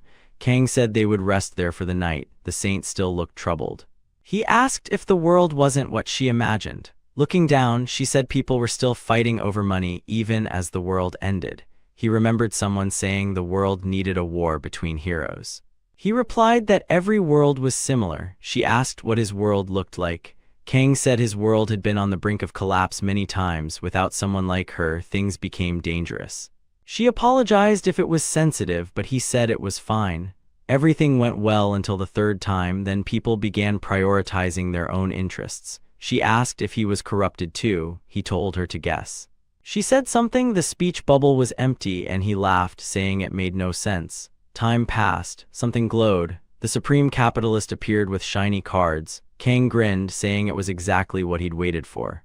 Days later, they were on the 100th floor facing a massive winged serpent demanding the Ark. Kang slashed it vertically, killing it. It begged forgiveness. Kang waved it off, exhausted, before the system rewarded him. A green light appeared, the Ark. He picked it up, noting how simple it looked for an ancient relic. The system identified it as an Ark fragment. The labyrinth collapsed as a blue portal appeared. A voice echoed, the Empire's first prince, Millie Drager. He demanded the Ark, claiming it now belonged to the Empire. The saint insisted it could only be used to protect the world. The prince declared that with the Ark, demons would kneel before him. Kang attacked, calling it convenient that the quest item delivered itself. The prince roared and summoned his guards. The saint buffed Kang. He summoned 1,000 swords. A massacre followed. The prince shattered the arc fragment, releasing its power. A monstrous creature emerged, killing his own soldiers. Kang told the saint to buff him again. He equipped ice armor, drank potions, and faced the monster. After trading blows, he froze it and carved straight through its chest. The system rewarded him the second arc fragment. A green crystal descended. The saint whispered that it was the arc. Kang grabbed it. The system confirmed he'd reached level 50 and unlocked the Tower of Awakening. Smiling, he handed the arc to her. She hesitated, saying she didn't deserve it. He insisted she did and warned her that unqualified people misused power. She thanked him softly. He said it was a pleasure. The system concluded the tower had been cleared, and Saint Elijah now deeply trusted him. Time passed. Kang lay on his bed watching news of the tower he had cleared, thinking maybe he'd taken too long but had something more important now. Days later, he walked down the street when 10 reporters sprinted toward him. He immediately entered another tower, the Tower of Awakening. Inside, a voice called him the child of 1,000 faces and talents. Kang told it to drop the nonsense. Surrounded by mirrors reflecting endless laughing versions of himself, one reflection twisted, its eyes glowing red. All mirrors shattered as a figure stepped forward, a clown identical to Kang. They clashed. Every move Kang made, the clone copied perfectly. He muttered he had fought this thing every season and it still gave him chills. He fired shadow spikes, the clone blocked them. Blades came within inches of Kang's neck before he barely raised his shield. He countered with a slash, but the clone copied the movement instantly, producing the same attack at the same angle, creating a perfect stalemate. The mirror duel escalated. Step for step, swing for swing, the clone stayed beside him like a synchronized reflection. There was no opening, no flaw, no hesitation. The tower's illusions flickered in the broken shards scattered around them, thousands of reflections showing the duel from every angle, all of them identical. Kang narrowed his eyes. This fight wasn't about strength, it was about breaking the reflection itself. He shifted stances, the clone matched him. He changed tempo, the clone mirrored him. He shifted to shadow power, the clone's aura shifted identically. The two clashed in a storm of movement, blades carving arcs of light and shadow across the space. Every strike felt like he was battling his own instincts, his own rhythm, his own accumulated skill. No matter what he attempted, the clone met him perfectly. And still the clone pressed forward, still the duel remained locked in perfect symmetry. Kang gritted his teeth. A direct approach wouldn't work, he would have to break the pattern or be swallowed by his own reflection. Kang shouted for Nor, his beloved shadow cat, but nothing happened. He quickly realized he couldn't summon familiars inside this place. Backing away from the clown copy, he sighed. He had to try. The key to ending the fight was simple. He steadied his breathing, tightened his grip, lifted his sword, and rushed in. Blood splattered as both combatants struck simultaneously. The clown tilted his head and laughed, asking why he was being so serious. They could be heroes or villains, the clown said. On this stage, they could be anything. There was no reason to take things so heavily. Raising a hand, the evil double declared that there was nothing in this world worth taking too seriously. Both had blades through their chests, yet they still grabbed each other's heads. Purple light erupted around them. Kang glared coldly and asked how the clown liked that magic trick, then told him it was time to shut up. A detonation burst. One head exploded. Kang remained standing, holding the mask. He slowly placed the mask over his face, looked upward, and asked if things weren't done yet. The monarch of masks appeared, smiling, congratulating him and urging him to take his new face and new talent. The scene shifted to a hospital. Mr. Park sprinted down the hallway at full speed, bursting into Kang's room. Gasping, he looked ready to faint. Kang simply raised a hand, smirking, greeting him casually. Relieved, Mr. Park joked that he'd worried for nothing. Kang had actually returned empty-handed. Kang frowned, annoyed that he was barely recovering and Park already wanted to push him back into work. Park teased him again, reminding him he had tons of potions and healing skills. Kang insisted these wounds were serious. Park's tone softened immediately. He agreed Kang's monarch shouldn't be underestimated and the opponent he faced must have been brutal. Kang admitted it wasn't that bad, it could have been worse. He explained that the awakening test at level 50 changed depending on the monarch. His trial required defeating a clone of himself, and in exchange, he gained a copy of every skill card and attribute he had collected. Standing up, Kang declared he'd gotten what he needed. "What's the job?" Grinning, Mr. Park revealed the mission. They were hunting criminals, and this time there was a real villain. He played footage on his phone. a city in flames. Civilians running, a deranged man waving a conductor's baton shouted joyfully about the beautiful harmony of despair. Fire exploded in every direction. The monarch of flames rewarded him for his madness, calling him impressive. The man spread his arms, praising the monarch for understanding his artistic beauty. Then he noticed people approaching to capture him and escaped into a tower. A police officer reported that the maniac had entered a level 4 tower, one that allowed only 2 participants inside. Kang walked past the officers with his hands in his pockets, staring at the burning city. A player didn't have to be a hero, but a player who set the world on fire. Kang clenched his jaw. This time he was furious, dead serious. That lunatic was going to pay. He entered the tower. The interior resembled an arena filled with roaring crowds. The pyromaniac spotted him immediately, laughing until he recognized who it was. Kang drew his sword and calmly stated that yes, they had sent him. The pyromaniac lit up with excitement, inviting Kang to join him and appreciate his art. Kang cut him off coldly, calling him a pretentious circus clown and wondering how the world became filled with people like him. Enraged, the man demanded he witness his flames, a unique skill, infernal fire orchestra. Explosions erupted across the arena. Kang dashed through the fireballs effortlessly, mocking him, typical of a failed artist losing his temper over nothing. The pyro channeled power, creating a massive fiery prison around Kang. Believing he'd trapped him, he laughed triumphantly. But Kang shattered it immediately, bursting through the flames and hovering midair. He taunted the maniac, saying he'd need much more than that. Kang raised his sword to finish the fight, but was suddenly caught in another blazing spell. The pyro cackled, calling it his masterpiece starring the hero King himself. Inside the inferno, Kang grinned. A heartbeat later, he was behind the maniac, swinging. But the pyro narrowly dodged, surprising Kang. The maniac grabbed his neck, demanding to know how Kang performed the trick. Their illusions weren't supposed to talk. Kang smirked and said he didn't have to explain anything to a failure. The system clarified the ability he used, Oculus, a power that manipulated vision for 3 seconds, making illusions physically real. Kang created multiple illusions of himself, telling the pyro not to worry. An audience would witness his final show. His voice grew stern. After everything that maniac had done, this performance would be his last. The insane conductor trembled, screaming that his art was an explosion. He detonated himself.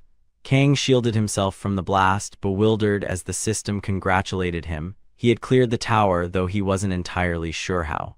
Knowing players could die for real inside a tower, he desperately spammed the exit command. Outside, the failed artist burst from the tower, fleeing in terror. Kang knew it. He leapt after him, striking with a clean slash. Ice blades severed the man's limbs. Kang raised his sword for the final blow, but a glowing yellow shield appeared. A group approached and a stunning blonde stepped forward, telling him to stop.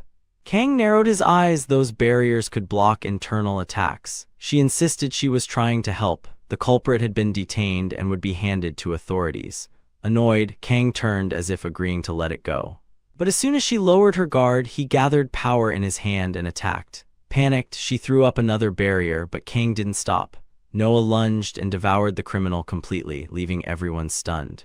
The system warned his provocation level had skyrocketed. Even the monarch of masks was impressed. His player outfit dissolved. Everyone around him raised their weapons at him.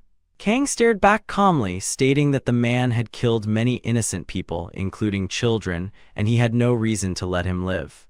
Black Hat players would destroy the world long before the towers did. If killing that man made him a monster too, then so be it. The blonde stepped closer, placed a hand on his shoulder, and softly told him he wasn't a monster. Meanwhile, Mr. Park nearly screamed through the phone. Kang wasn't supposed to handle things like that. A public execution was never the plan. Now the French authorities wanted him gone. Park arranged a flight for the next morning.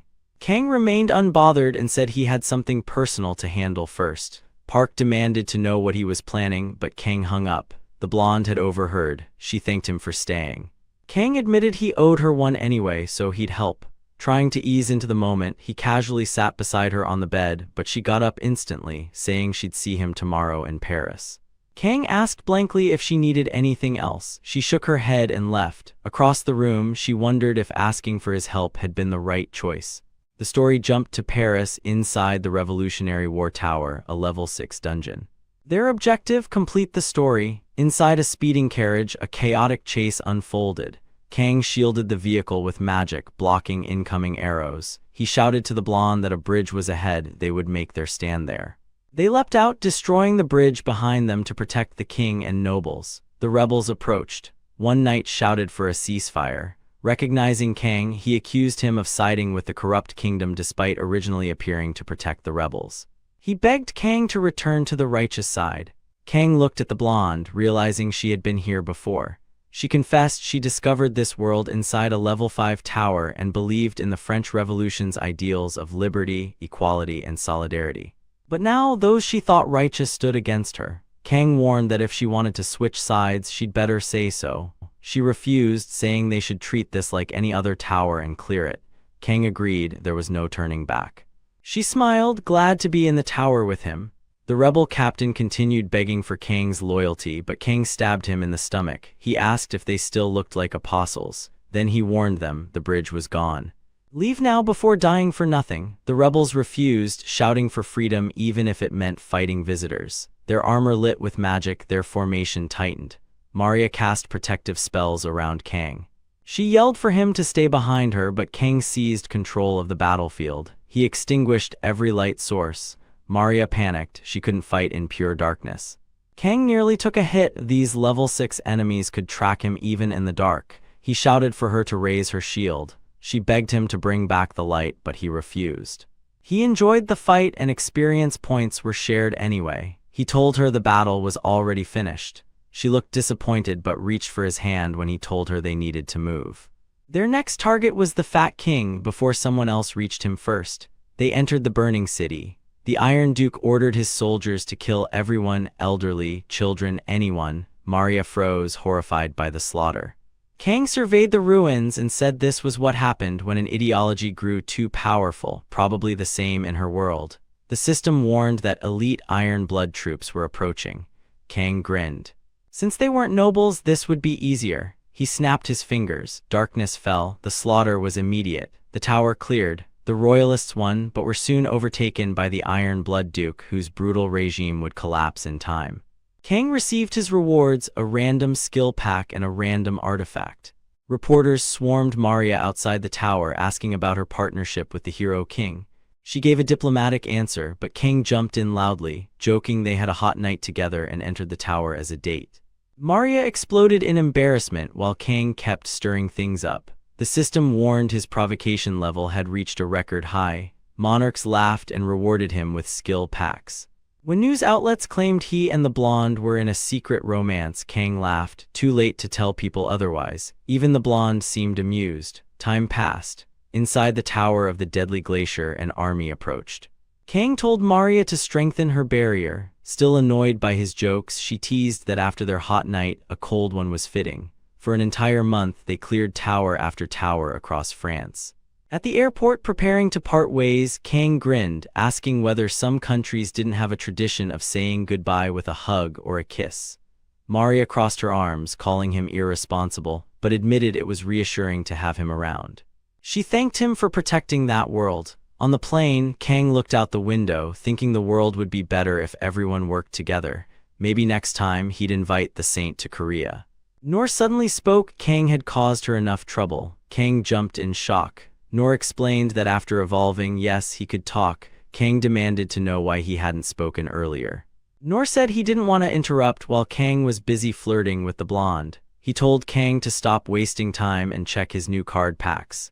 Kang opened them, hoping for a legendary pull. His deck finally seemed cohesive. Stretching, he said they should test the new cards in a tower before going home. Back in the city, Kang approached a building as people whispered, recognizing him. He spotted a kid snoring at a table in his subway. Kang kicked the desk, waking him. The brat swore at him. Kang glared and gave him 3 seconds to stand. The kid smirked. He was the president's son. Kang didn't care. He grabbed the boy by the hair and dragged him outside, announcing loudly that the hero king was coming through. The kid panicked. Kang remembered asking the association to find someone he could mentor while testing his new deck. He regretted it instantly. The brat had no talent and probably couldn't clear a level 3 tower alone. Realizing who Kang was, the boy gaped, asking if the hero king would really help him reach level 4. Kang casually confirmed, Inside the butcher slaughterhouse tower, Kang kicked the newbie forward. The kid hit the floor in front of monsters and ran immediately. Kang asked why he wasn't fighting. The boy yelled that letting him die was a bad idea. Kang realized the kid's expensive armor was carrying him. The brat didn't know how to fight. Spoiled children never had a will of their own. These were supposed to be the future protectors of the world. While Kang pondered this, the kid got mauled. He screamed for help. Kang finally moved, unleashing shadow power to clear the area. Feeling proud, Kang declared that was how it was done. The brat cursed him, saying his father would retaliate. Kang smirked, giving the boy false hope. He said the mission was a valuable lesson. Relieved, the kid asked if that was his intention. Kang replied bluntly, of course not, he was useless. He activated his assassin card and cut the boy down. The kid collapsed. Kang told him to come back when he was strong enough for revenge. The brat failed the mission and they both returned to the street. Confused, he asked what happened. Kang told him calmly he had died. Furious, the brat warned him that his father and corporation would destroy him. Kang laughed and grabbed him by the neck, asking what that tiny company could do. National-level threats wanted him dead already. Before the argument could continue, they heard a click. The system activated. They had been selected for Labyrinth 999, heavily influenced by the Monarch of Masks. Kang, the brat, and others were teleported. They learned the rules. If killed by another player, you fail but revive after the labyrinth ends. If killed by the labyrinth, you cannot revive. Clear by either defeating the Green King or being the last group standing. 5 groups compete, equal in strength. If 3 members of a group are eliminated, the group is out. Rules remain until the labyrinth is complete. Players panicked at the situation. Kang muttered that the labyrinth wouldn't kill him, the newbies would. He asked everyone's levels as they entered the hunter's jungle labyrinth. Monsters attacked immediately. Kang shielded everyone and wiped them out. His team was weak, meaning enemy groups were probably around level 40. He knew they'd be targeted. He told Noah to protect everyone. Their guests had arrived. Team C charged. Kang already had a plan. He went straight for 3 kills, knowing eliminating most of a group disqualified them. A spy spotted him, recognized the Hero King, and fled to warn his team, but ended up leading Noah straight to them. Noah shredded them. Enemy groups fell one after another until the system declared the labyrinth cleared. The group celebrated, but a new message appeared. Only 2 blessing tickets were awarded. They needed to choose who received them. Kang said he should take both since he did everything. The spoiled kid argued he deserved one as forgiveness. A level -20 player said he helped fight and deserved one. Arguments escalated. The 2 newbies tried calming things down, but Kang had enough. He ended the argument instantly. Those 2 should be satisfied with the points earned, he said. Anyone else want to complain? Silence. Kang took all rewards for himself. He opened 2 cards, both B rank. Nor teased him for his awful luck. The system offered to combine his flame resilience into fire inhibitor, which he accepted. He explained blessings were always worth getting. They persisted across seasons. Petting Nor, he wondered aloud if he should look for a fire aspect tower. Nor refused. Too hot. He preferred dark and cold places. Kang found him picky but cute. Suddenly, the system called him. The Tower of the Holy War summoned player Yusong Kang. His pendant glowed. The symbol of trust carried great influence. The tower was level 7. Would he answer? Smiling, Kang stepped forward. Upon arrival, someone thanked the gods of shadows for hearing their prayers. A regal elf queen appeared, tall, elegant, commanding, thanking him for answering as well. It was her, the same arrogant princess from before, the one he saved. The one who gave him the necklace. She had planned this all along. Kang stood and remarked that she was the princess from before. He moved to approach, but 2 spears crossed in front of him. He stood before the Supreme Queen. She stepped forward and declared she owed him an immeasurable debt, and he had once again answered her call. Kang smiled, noting she had become famous since they last met, likely crowned queen after clearing the Pale Desert Tower. He stepped closer to the queen and with calm formality asked how he could serve her majesty. But inside, he couldn't help questioning why she had summoned him again after safely returning home and ascending to the throne. Before he could dwell on it, the story cut away. A soldier knelt before a priest, breathlessly delivering urgent news. Shocked, the priest cried out that the holy city had fallen to the ruler of the Odd Kingdom. In despair, he prayed to the god of light. A narration followed. After Pope Urban's death, Pope Gregory sought to reclaim the holy city. To do so, he summoned every human king across the continent: Richard the Dragon Heart King, Barbarossa the Crimson-Bearded, and High King Philip II. Thus began the Third Holy War, a brutal struggle between desert elves and humanity for control of the Holy City. Kang listened to this, nodding slowly, thinking he understood, though to him it was basically just a clash of faith. He wondered why they couldn't simply tolerate each other when, in his eyes, they were all heretics anyway. The princess declared that the three kings were already marching their armies into war, likely heading toward the fortress since it was the closest to the Holy City. Striking a confident pose, she asked Kang if he would fight for them. Kang glanced across the horizon, putting a hand to his forehead. He asked if the approaching force belonged to the Dragon Heart King. The dark-haired elf beside him looked stunned that he could see that far. Preparing for battle, Kang pulled out his cards, swapping Oculus for Icebolt. A massive ice sniper rifle manifested in his hands. He leveled the weapon toward the distant enemy lines and told Her Majesty to leave things to him. The system chimed. Icebolt upgraded to 3 stars, effective range and damage drastically increased. Firearm manifestation enabled. He perched on a high boulder like a seasoned marksman. Kang steadied his aim. One clean shot and the bullet of ice obliterated its target. Below, someone shouted that it was the visitor from yesterday. The commander ordered shields raised, forming a tight wall that blocked further shots like Viking warriors. Kang noted that the shields had been blessed by the Monarch of Flames. That monarch had been meddling ever since Kang began receiving gifts from the Monarch of Frost. The commander ordered Squad 2 to locate the visitor. Kang leapt from his perch, charging straight at them with a grin. It was time to settle things. Arrows rained down from the Queen's elven archers as they supported him. Soldiers panicked, asking whether they should regroup, but the commander refused. He insisted their god's shield would block any heretic arrow. Right as he spoke, an arrow punched through his shield and into his skull. The princess smiled. Everything was happening just as Kang had predicted, meaning the enemy's main force would appear any moment. A soldier shouted in horror, asking why the apostle was fighting for heretics. But prayers turned to screams as Nor tore across the battlefield. The Shadow Cat summoned the colossal whale once again, smashing enemy lines under its immense weight. Even Nor looked surprised when something sliced through his shadows. A soldier stepped forward wielding a glowing red sword, telling his men not to lose courage before the god of light, Richard the Dragon Heart King himself. He charged directly toward the Elven Queen, but a massive shadow rose behind him. For a moment, it looked like he was swallowed whole until his crimson blade tore Nor's darkness apart. Raising his sword, he shouted as the god of light commanded him. He slammed the blade into the ground, yelling, "Avance!" His soldiers roared, "Amen!" Kang stared blankly, muttering that this looked very bad. He began channeling his ice blades until a volley of arrows rained down from the elven side. Archers yelled for Kang to stay focused.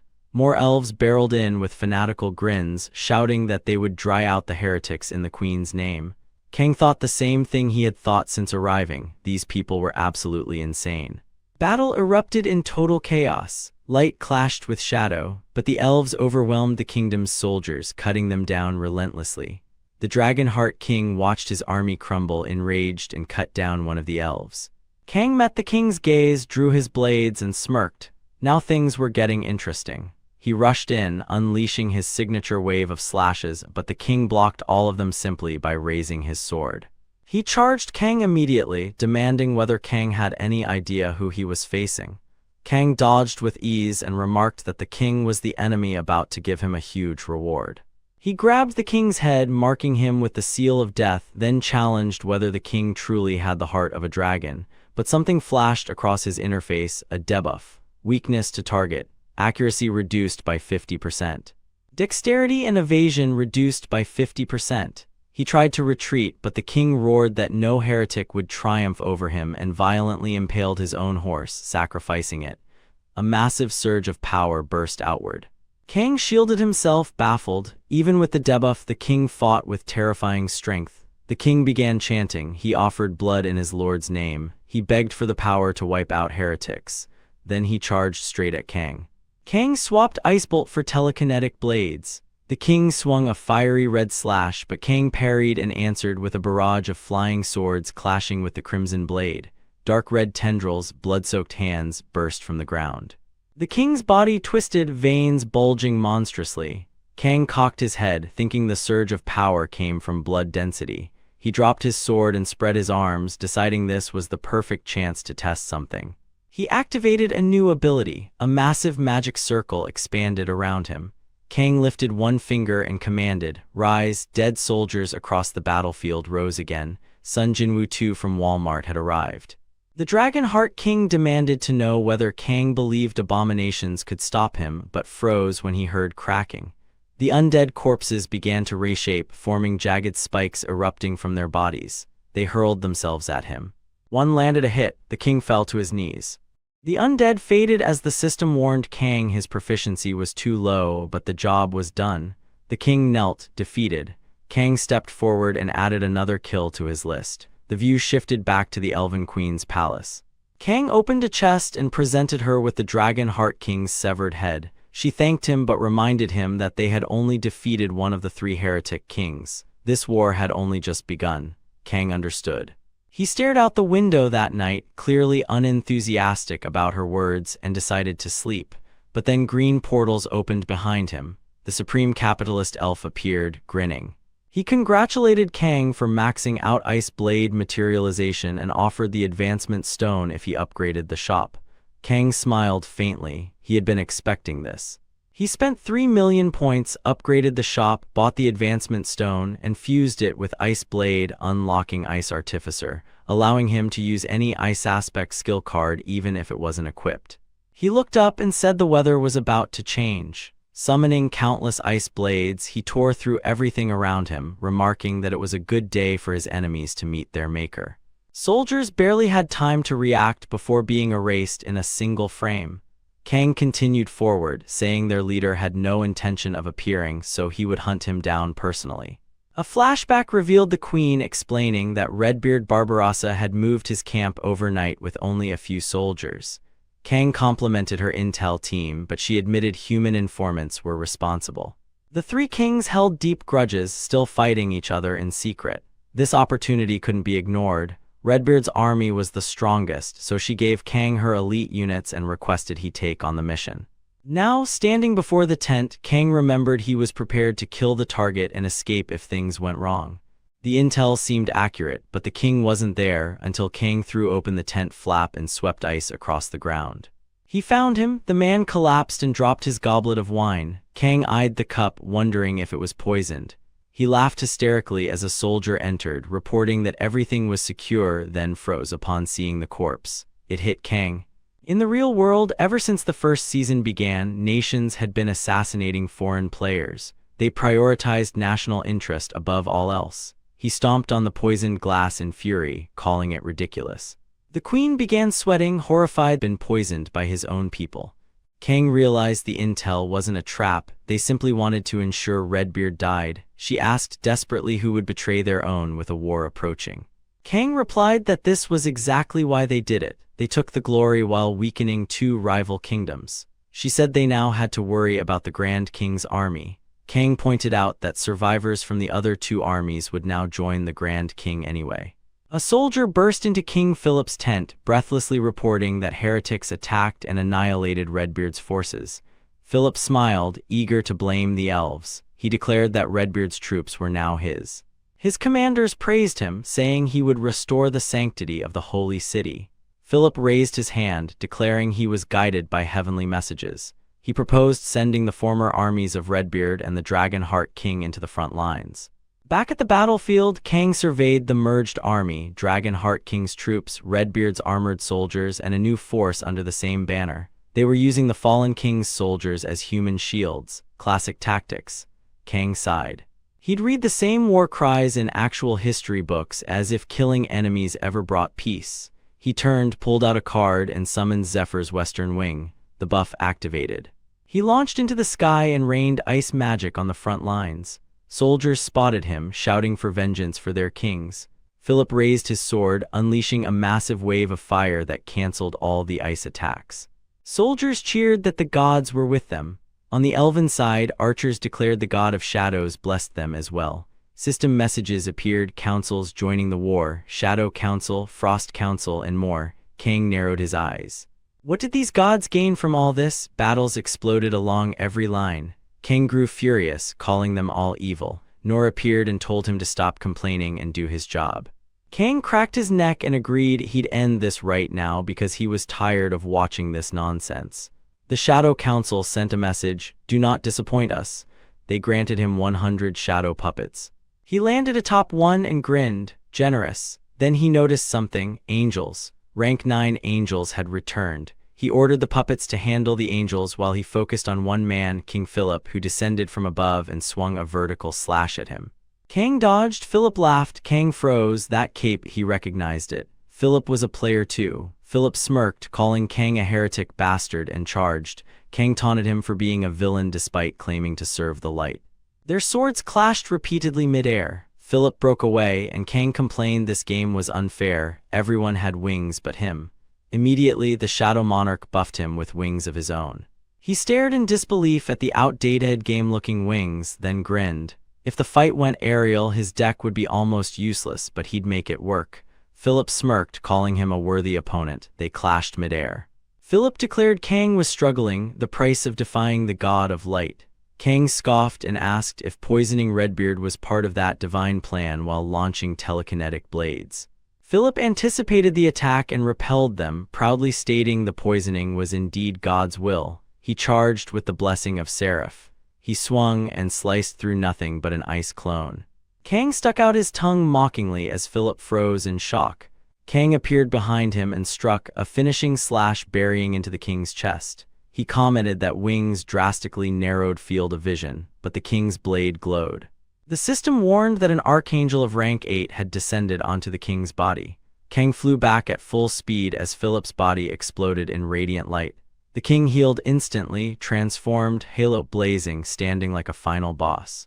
Kang thought demons weren't the only ones capable of possessing bodies, angels could too. Their weapons gained new attributes as they charged again. Thunder echoed with each clash, rain poured as flashes lit the sky. Kang fought relentlessly, but sweat dripped down his face as the angel sliced off one of his shadow wings. The angel dove in, aiming for Kang's chest, but the severed wing sprouted spikes, stabbing the angel. Kang's ice blades shot forward, impaling the angel repeatedly. He checked the angel's neck to confirm the kill as the half-frozen figure attempted to speak, but the system interrupted. Boss defeated. Great King Angel. Kang muttered that he didn't need wings to fight in the sky. He hurled the remaining wing like a spear at the falling angel. Soldiers below screamed, seeing something falling, the angel's corpse, riddled with blades, crashing down. The system announced the course of history had changed. His equipment shifted, granting a corrupted special item and 100 points. Kang exhaled, finally done. A flash later, he exited the tower. A global announcement declared he was the first player to clear a level 7 tower. 1,000 reporters waited. Kang tried to cover his face, bewildered at ending up right outside his own house again. One reporter yelled that they noticed the cross on his coat was gone, asking if he had switched equipment inside the tower. Kang shrugged. Probably. He was bombarded with questions as Mr. Park arrived late, complaining to his driver. A woman told him to relax, saying he'd been trying too hard to protect Kang. Park argued he was just trying to keep the kid from doing something reckless, but Kang grabbed the microphone.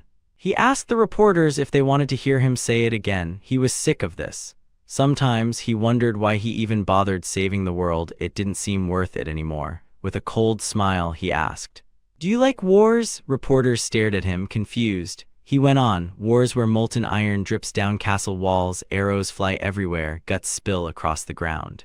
Wars of the 21st century, missiles falling from the sky, bullets tearing people apart, children blown up by fighter jets. In every age, guts were scattered somewhere." So he asked again, "Do you like war?" Terrified murmurs spread. No one liked war, they insisted. He laughed softly, saying wars were awful whether you won or lost. He remembered his talk with the elf queen.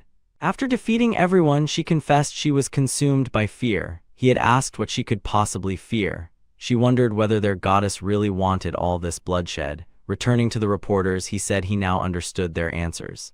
Ordinary people had no reason to like war. Then he asked, "Do you like heroes?" A blonde reporter hesitated, then said yes. Kang tilted his head. Why were heroes called heroes?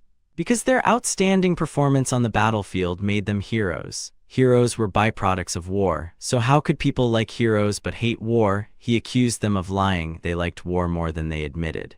Reporters were stunned. One tried to object, saying his perspective was an outdated worldview irrelevant to modern society. Kang mocked him, saying outdated was funny coming from people whose northern neighbors and far western neighbors tried to assassinate him every season. Espionage was just another form of war. The blonde reporter gasped and asked whether foreign nations had sent assassins after him. Kang covered his mouth dramatically. Apparently that was classified. Oops, he just couldn't shut up. Another reporter asked him to clarify which northern neighbors he meant. Kang refused to elaborate as a line of black cars arrived. Still calm, he continued speaking. He realized world leaders were too busy fighting one another, even when their world could end tomorrow. They saw players as weapons, using them in national conflicts. They asked Kang to fight their enemies instead of the world's real ones. So he asked, why should I even bother saving this world? Everyone froze. Mr. Park froze. The blonde reporter froze. His phone picked up his words as he restated the question. Does the world even deserve to be saved? Silence filled the air. Finally, one reporter dared to answer, yes, the world deserved to be saved. Kang asked why. A man from the crowd shouted back, because innocent people must not die, because Kang, as the hero king, shouldn't abandon his duty. He was supposed to be an example. Kang sighed long and deeply. A warped, twisted voice echoed through Kang's mind. Why so serious? The clownish tone taunted him, reminding him that on this stage he could become a hero or a villain, whatever he wished to be. Kang felt himself nearing a breaking point, but he forced a crooked smile and replied darkly that he had only been kidding. Nobody needed to take what he said so seriously. Mr. Park realized what was happening. He shouted Kang's name, grabbed him by the arm, and pushed through the crowd while flashing his badge. As reporters tried to stop them, Kang turned toward the cameras. He told everyone watching to stop bothering him about duty or convictions. Nobody wanted to see what would happen if an idiot like him ever began taking those convictions seriously. Pointing to a reporter, he ordered the moment to be aired on TV. Someone tried to call after him to make him wait, but Mr. Park dragged him out at full speed. Right after the speech, a system message appeared. The monarch of jesters was absolutely delighted. The monarch of war was impressed. A reward was granted, class blessing. Mr. Park sighed, said he'd go downstairs to handle a few things, and asked Kang to take care of the rest. Before Kang could reply, multiple system windows popped up. The monarch of parallel worlds laughed maniacally and granted him the tracking talisman effect. Using keyword X9, he could analyze an opponent's weaknesses and increase his critical strike chance. The talisman whispered constantly, but Kang simply closed his eyes and ignored it. The scene shifted to a news broadcast. The hero king has become the target of terrorist attacks carried out by foreign nations. Public outrage against the government continues to rise. Park appeared holding a beer bottle, asking why Kang was even watching that and whether he realized he might have gone too far this time. Kang asked if Park was mad at him. Park shook his head, ruffled Kang's hair, and said he couldn't get angry. No one understood Kang's burden the way he did. Kang exhaled, relieved, and joked that the French saint understood too. Park instantly rejected the idea, calling her crazy and nowhere near him in importance. Kang laughed and thanked him for always being around. Park said nothing, sipping his beer. Curious, Kang asked what Park's class was. Park replied, Pureblood Assassin. Kang asked if he'd completed his awakening and what he'd gotten. Park grinned, releasing a deadly aura as he revealed a legendary dagger, the Heartbreaker. Embarrassed, Kang admitted he'd also managed to corrupt a legendary item himself. Park warned him to slow down. Throwing his life into danger repeatedly would eventually get him killed. Then the old man smirked and suggested they hit a perfect level 7 tower together. They arrived at the Tower of Godfather and Underworld. Park told him to prepare. The path ahead was filled with betrayals, conflict, and filth. Kang raised a hand and muttered that it felt like they'd stepped into a noir movie. Rain fell in a narrow alley. A blonde man told someone they had until summer and handed over a small object for the peace of their time. He opened a broken watch, lamenting its damage because it was a gift from his godfather. Kang complained about the rain, telling Park to raise his hood so he wouldn't ruin his hair straightener. The blonde noticed them and ran toward them, calling for help and addressing them as strangers. Kang and Park exchanged glances, wondering if visitor in this world was replaced with stranger. The blonde explained that this was Black York and her family was in danger.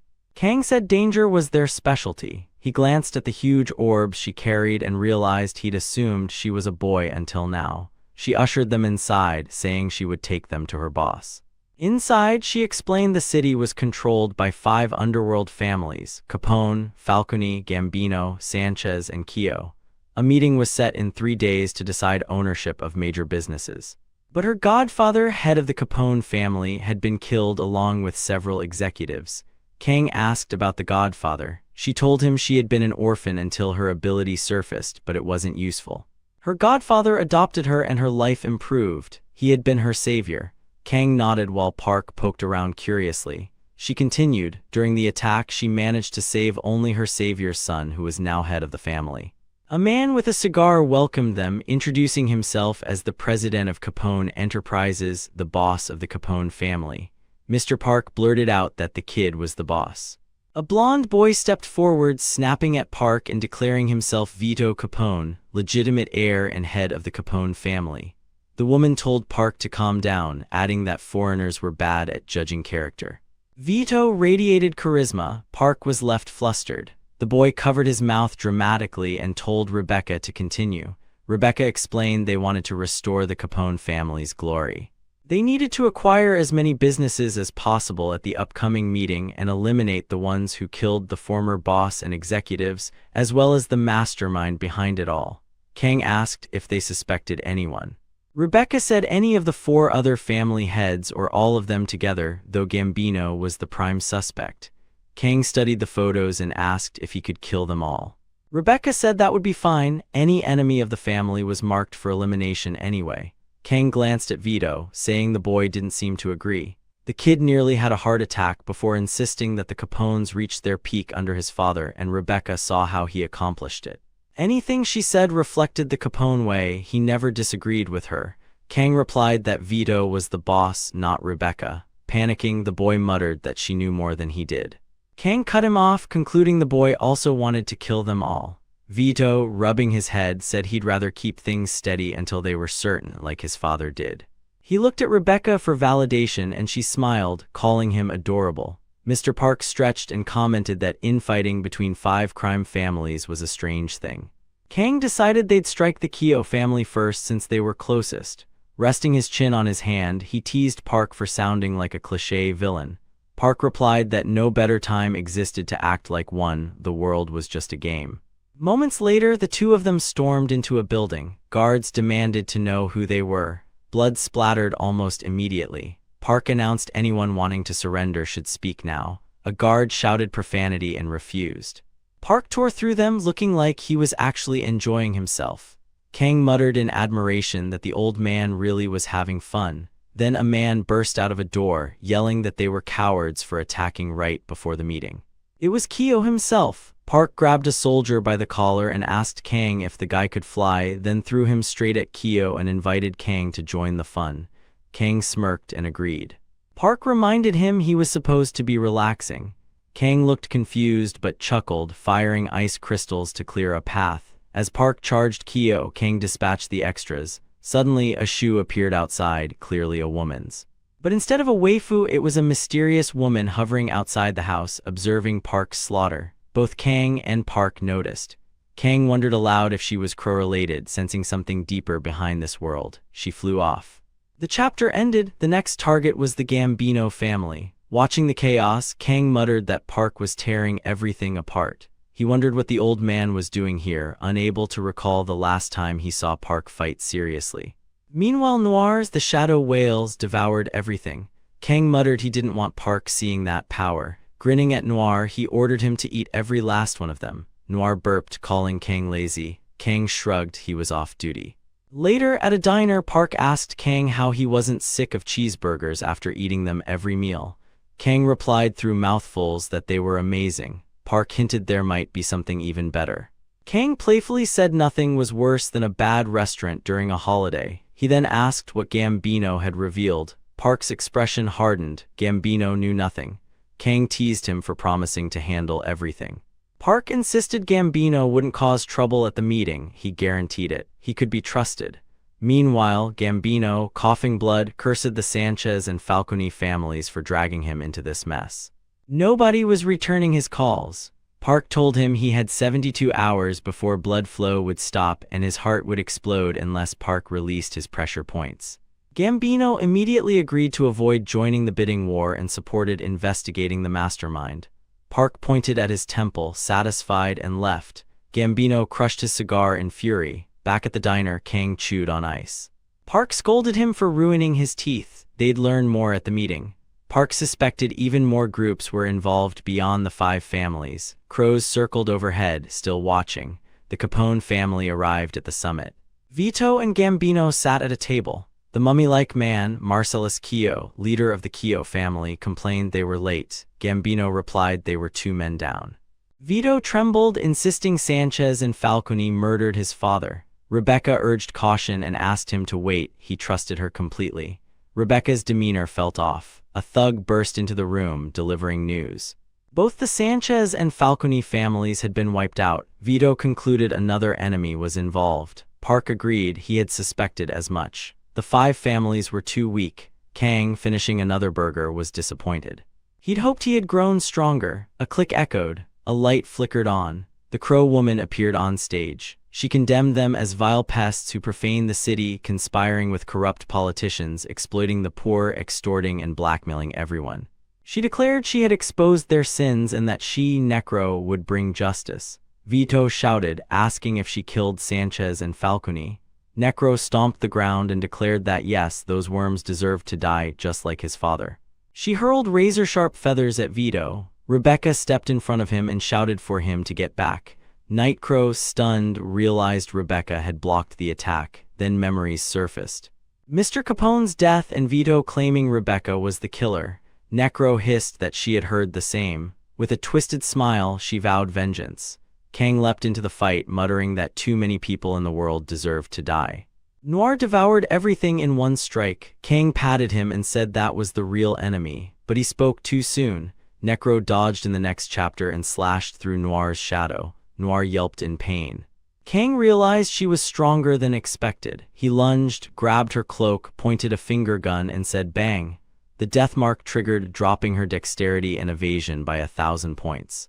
He switched skills and summoned X9 Mag, producing a status window that revealed her abilities. The birdwoman shrieked. She launched feathers as sharp as blades and hid bombs inside them. Explosive crows swarmed. Mr. Park dodged frantically, shouting that he specialized in one-on-one combat and that Kang was making him take the hard job. Kang mocked him, saying Park claimed the bosses were his and needed to protect them. Kang insisted Park was far better at protecting people. Park shouted he was a pure-blood assassin, not a bodyguard. Kang grinned, claiming killing people was his specialty. Necro blocked his strike and screamed that he should be protecting the world, not siding with evil. Kang replied he didn't want to save the world, he wanted rewards. Necro spread her arms, pleading. She insisted the Capones were rotten to the core, massacring her family. The courts were too afraid to act, and that was why her group took justice into their own hands. She begged Kang to join them for peace. Blood spurted. Necro was impaled by Noir's spikes. Kang scratched his ear, muttering that she talked too much. He walked over, ripped off her mask, and was shocked to see a kid. The boy clutched something inside his coat, shouting not to underestimate justice. Click! Kang blinked, confused, asking what the boy had just done. A massive explosion erupted on the upper floors. Through the flames, Necro grinned, saying she had planted explosives there days ago. The blast intensified. Kang was speechless, but Park rushed in. Kang summoned Noir, and together they escaped as the entire building exploded. When the dust settled, Rebecca thanked them for not abandoning the fight. Most of the businesses were now under Capone control. Kang smiled, the young boss survived, and the family emerged victorious. His job was done, but then he fixed her with a serious expression. 8 blades formed around her neck. He asked if all of this had been her plan. Rebecca asked what that had to do with him. Kang replied that he'd been hired to eliminate every enemy of the Capone family, and that included her. She had betrayed them, killed Capone's executives, and ordered him to murder the other family bosses. Rebecca asked for proof. Kang held up a feather. He'd heard everything straight from the hero. She had sold out the Capones. She wanted to wipe out rivals and place a child as a puppet ruler. That made her an enemy too. Rebecca smiled, saying she'd never do that. Everything she did was for Master Vito. He was too kind, too naive. So she killed his father, who forced the succession on him and removed every external threat. As his guardian, she had done what needed to be done.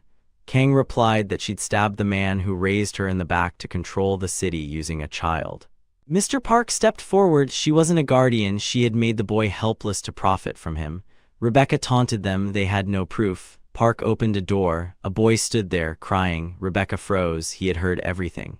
She tried to explain, but something dark stirred within her. Vito clenched his fist, pulled out a Glock, and said she was right about one thing: the world was cruel. Bang! A system message appeared. Tower cleared. All enemies of the Capone family had been eliminated. Park walked away, saying he wished he could have been the protagonist of a noir film. Kang teased him, he'd never be a protagonist, and this wasn't even noir but a superhero flick. Park laughed and said they should do this more often. Suddenly, an underling rushed in with a problem.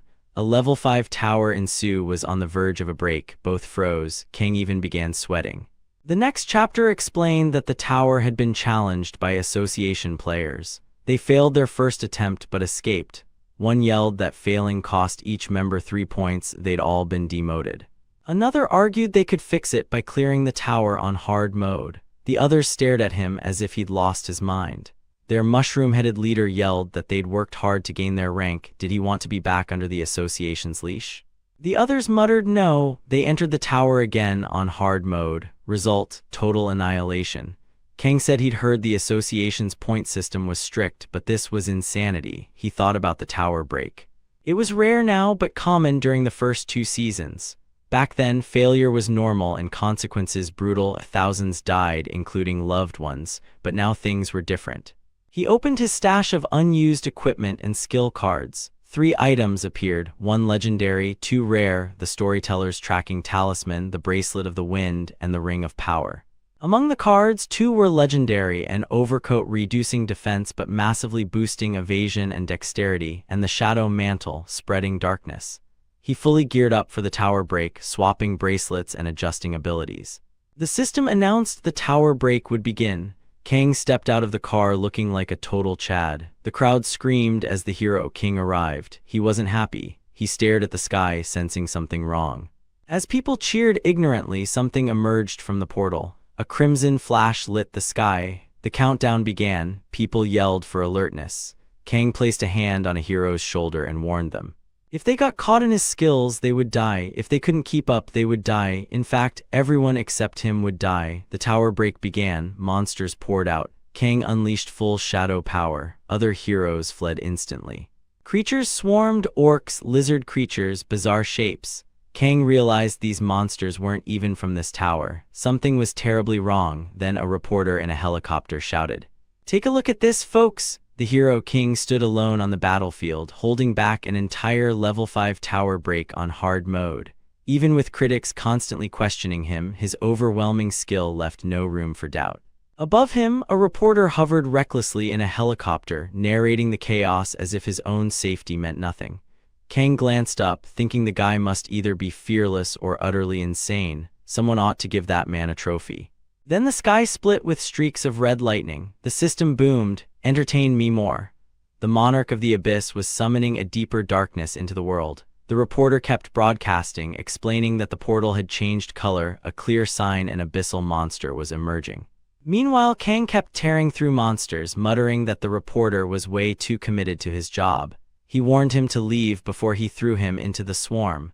Without another word, Kang rushed straight toward the abyssal creature forming inside the portal. The system identified it: abyssal slime. Kang smirked and fired all his blades at the creature. They struck, but the mass absorbed the attacks without stopping. Realizing simple slashes wouldn't be enough, he leapt forward with Nor at his side. Raising his hand, he declared that to kill something like this, he needed something big. Massive ice spikes shot up around him. Then he activated the Charlotte's Web skill card. Anyone could guess what was coming.